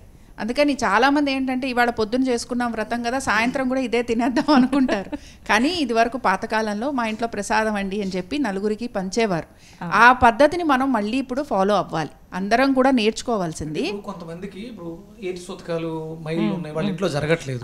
ఇక్కడ నుంచి ప్రసాదం వాళ్ళ ఇంట్లో తయారైంది, వాళ్ళకు కూడా ఆ యోగ్యతను ఇవ్వడం జరిగింది కదా. అంటే ప్రసాదం వితరణ అనే దాంట్లో ప్రధానార్థం అంటే నోచుకోలేని వాళ్ళు, చేసుకోలేని వాళ్ళు, కుదరలేని వాళ్ళకు కూడా వెళుతుంది. కాబట్టి లేకపోతే స్వామి ఏం చేసుకుంటాడమ్మా అన్ని ఉండ్రాళ్ళు ఎన్ని పెట్టేస్తే, ఆయన కోసం కాదు, ఐకమత్యమే మహాబలం అనే దానికి మనం కలపడం కోసం, మన అంటే రిలేషన్స్లో బాంధవ్యాలు మెరుగుపరుచుకోవడం కోసం అందులో తీపి ఆయనకి ఇచ్చేది. మనం తిన్నాం ఆ తీపిని, అంటే మా ఇంట్లో శుభకార్యం చేసాం, మంచి చేసాం, చేసుకోని ఆ యోగ్యత, బలం, ధైర్యం, శక్తి మాకు భగవంతుడు ఇచ్చాడు, మీరు కూడా దాన్ని పొందండి అని పంచడమేగా. పంచుకోవడం కోసమే ప్రసాదాలు పెట్టడం జరిగింది, మనం తినేయడం కోసం కాదు. ఆవిడ జమ్మూ నుంచి హిందూ ధర్మాన్ని కూడా పంపించవచ్చు. ఓకే అండి, జమ్మూలో కాబట్టి ఆవిడ అడిగారు, చుట్టుపక్కల చాలా మంది ఉంటారు చేసుకునే వాళ్ళు, అందుకు. ఓకే అండి, రైట్. ఇంకో కాల్ చూద్దామండి. హలో, నమస్తే అండి. హలో, మీ పేరెంట్ ఎక్కడి నుంచి మాట్లాడుతున్నారమ్మా? మాది జైత్యాల జిల్లా. నీ పేరమ్మా? నమస్తే అమ్మా. ఓకే ఓకే, విక్రమాదిత్య గారితో మాట్లాడండి అమ్మా. విక్రమాదిత్య గారికి మీ సందేహం ఏంటో చెప్పండి, మీ ప్రశ్న ఏంటో అడగండి. పేరు రాధా అండి. చెప్పండి అమ్మా రాధ గారు. టీవీ వాళ్ళు మ్యూట్లో పెట్టరా ప్లీజ్. రాధ గారు నమస్కారం అండి. ఓకే, ఆవిడ ప్రశ్న ఏంటంటే, ఆవిడది చాలా చిన్న ఇల్లు అంట. వినాయకుడిని ఎటువైపు ఏ ప్రదేశంలో పెట్టుకోవాలి, ఎటువైపు ఏ దిక్కుకి అన్నది ఆవిడ ప్రశ్న. మంచి ప్రశ్న అమ్మా. సహజంగా మనం ఈశాన్యంలో పూజ గది ఉంటుంది, ఈశాన్యంలో పెట్టుకుంటాం. ఇది ప్రత్యేకంగా అంటే మనం పాలిల్లు, పాలవెల్లి ఇవన్నీ డెకరేట్ చేసుకుంటాం కాబట్టి కొంచెం స్పేసెస్గా బయటకు తీసుకొచ్చి దీనికి సెపరేట్గా ఒక పీఠం వేసుకుంటాం. మామూలుగా ప్రధానంగా ఉత్తరానికి ఆయన ఆధిపత్యాన్ని వహిస్తూ ఉంటారు. ప్రధానంగా మనం అంతా కూడా తూర్పును చూస్తూ కానీ ఉత్తరాన్ని చూస్తూ కానీ చేస్తూ ఉంటాం.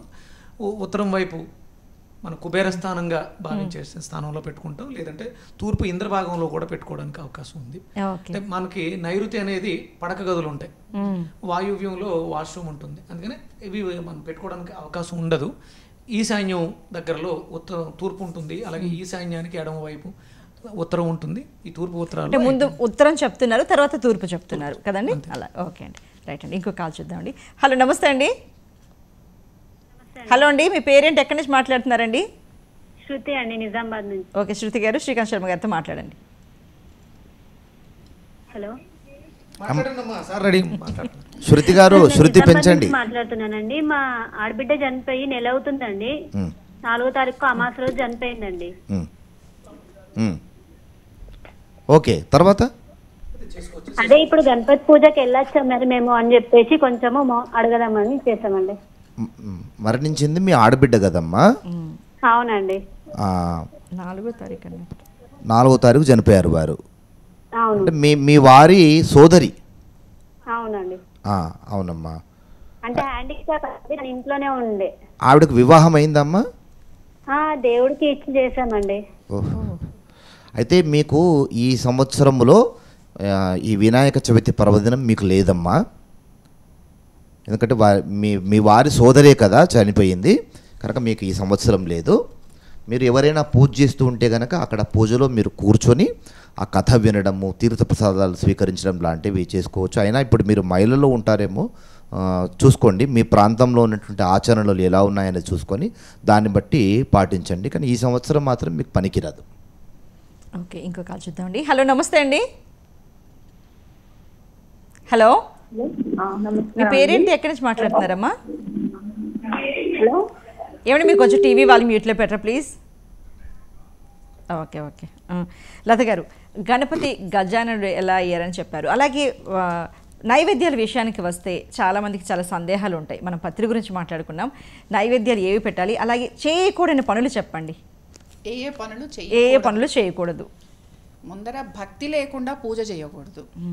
ముఖ్యంగా కోరికలతోటి పూజ చేయకూడదు. ఎలానో మన కోరికలన్నీ భగవంతుడు తీరుస్తాడనే భగవంతుడిని మనం ఆశ్రయించడం జరుగుతుంది. భక్తి లేని పూజ మనకి ఎటువంటి ఫలితాన్ని ఇవ్వదు. కోరికలతోటి చేసే పూజ కూడా ఫలితాన్ని ఇవ్వదు. ఎందుకంటే కోరికల మీదే ధ్యాస ఉంటుంది కానీ భగవంతుడి మీద ధ్యాస ఉండదు. అందుకని ఇవి రెండు ముఖ్యమైనవి. అందుకనే వినాయకుడికి కూడా సిద్ధి బుద్ధి అన్న కారణమే అది. ఏమిటంటే నువ్వు బుద్ధితోటి చేసే పని ఏదైతే ఉంటుందో, అంటే ఆలోచనతోటి నువ్వు చేసే పని, మంచి ఆలోచనతోటి చేసే పని ఏదైతే ఉంటుందో అది నీకు సిద్ధిని కలిగిస్తుంది అని చెప్పటం. అందుకని ఏంటంటే బుద్ధి సిద్ధి అని అందుకు మనకి అర్థం కావటం కోసం చెప్తూ ఉంటారు. అలాగే ఇంకా ప్రసాదాల దగ్గరకు వచ్చేటప్పటికి స్వామివారికి సాధారణంగా చాలామంది ఇళ్లల్లో ఈ రోజున ప్రత్యేకించి నేతి వంటకాలే చేస్తారు. నూనెతోటి వంటకం చేయటం, అసలు నేతి నూనె కూడా వాడరు.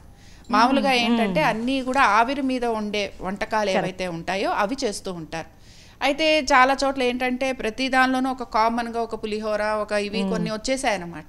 అలాగే కొంతమంది శక్తి అనుసారం చేస్తున్నారు. కానీ స్వామివారికి ఇష్టమైన వాటిల్లో ఇందాక నేను చెప్పినట్టుగా ఆయనకి ఇష్టమైన వాటిల్లో చెరుకు గడ, అది చాలా ఇష్టం. తర్వాత బెల్లం కూడా స్వామివారికి చాలా ప్రీతికరమైనది.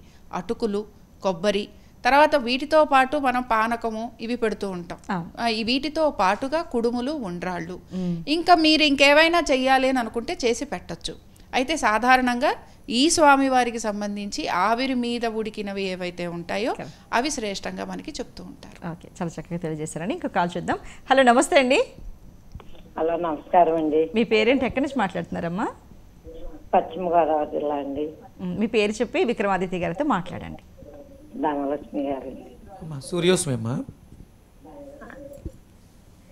అమ్మ మాట్లాడండి అమ్మా. నమస్కారం అండి. సూర్యోస్మి తల్లి చెప్పండి. నమస్కారం అండి. అదేనండి, చదువు కట్టలేదండి. పూజ చేస్తే వినాయకుడిని ఎలా చేయాలి, ఎలా పూజించాలి? పూజలు మంత్రాలు ఏ మంత్రాలు అక్కలేదమ్మా. ఓం గం గణపతయే నమః అనుకోవచ్చు. అది కూడా అనుకోలేము. ఓంకారాన్ని ఉచ్చరిస్తూ ఓం ఓం ఓం అనుకున్న ఆది ప్రణవనాదం అది. అంటే సృష్టికి పూర్వమే ఉంది. గణపతి రూపం ధరించడానికి ముందే ఓంకారం శక్తి రూపంగా ఉంది. ఓంకారాన్ని ఉచ్చరిస్తూ చేయొచ్చు, ఇబ్బంది ఏమీ లేదు. మూర్తి మీ ఎదురుగుండా ఉన్నాడు, ఆయన్ని నవ్వుతూ మీ కొడుకుగా భావించండి. మీరే పార్వతీదేవిగా అనుకోండి. బిడ్డను ఎలా సంబోధిస్తారు? నాయన అంటారు కదా, నాయన అనండి. మంత్రాలతో రావాల్సిన అవసరం లేదమ్మా. మనస్సు ప్రధానం ఇక్కడ. భక్తి శ్రద్ధ మనస్సుతో. మీకు కథలు కూడా చెప్పబడి ఉన్నాయి. శ్రీకృష్ణ పరమాత్మ విగ్రహాన్నే చూస్తూ ఆవిడ బిడ్డగా భావించింది. ఆయన ఎదురుగుండా వచ్చేస్తారు. ఆయన భక్తికి పారవశిస్తారు తప్ప పిలుపులకి మనం గ్రాండ్గా పిలిచాము, ఎన్ని మంత్రాలు చదివాము, సహస్రం చేసామా, అష్టోత్తరం చేసామా కాదు. అది ఓంకారాన్ని ఉచ్చరిస్తూ చేయండి. గం గణపతి అని మహా అనుకోండి, ఏం పర్లేదు.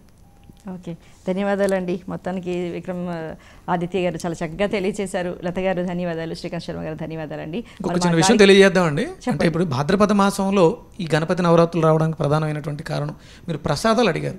మన ఎదురుగుండా ఉన్నటువంటి మూర్తికి పెట్టే ప్రసాదం కోసం కాదు. ఇక్కడ నుంచి మనం శ్రద్ధగా మన జీర్ణ వ్యవస్థ తగ్గుతుంది. అందుకని నూనె అరగదు, నెయ్యి అరగదు కాబట్టి ఆవిరి మీద వండినటువంటి పదార్థాలు ఆయనకి పెట్టడంతో పాటు గణపతి బయట లేడు, మనలో ఉన్నాడు. మన మూలాధారం బాగుండాలంటే ఆవిరితో చేసినటువంటి పదార్థాలు తినాలి. ఇక్కడ బెల్లాన్ని, చెరుకు గడని చెప్పారు. అంటే చెరుకులో ఉన్నటువంటి ఐరన్ మనకి మూలాధారానికి బాగా ఉపయోగపడుతుంది. తీపి పదార్థాలు ఇక్కడ నుంచి బాగా తింటూ వెళ్తూ ఉంటే మనకి తర్వాత ఆశ్వేజ మాసంలో అమ్మవారు, తర్వాత కార్తీక మాసం, ఇలా అంటే ప్రతి మాసానికి ఒక విశిష్టత. అక్కడ పెట్టే పదార్థం మన శరీరానికి ఆరోగ్యాన్ని చేకూరుస్తుంది. మారుతున్న సీజన్ని అనుగుణంగా ప్రసాదాలు పెట్టాలి తప్ప అది భగవంతుడి కోసం మొక్కుబడి కాదు. మన జీవన విధానంలో దాన్ని మనం అడాప్ట్ చేసుకోవడం. ఆరోగ్యం మహాభాగ్యం, ఆరోగ్యం భాస్కరాధీనం. ధన్యవాదాలు విక్రమాదిత్య గారు, లత గారు ధన్యవాదాలండి, శ్రీకాంత్ శర్మ గారు ధన్యవాదాలు.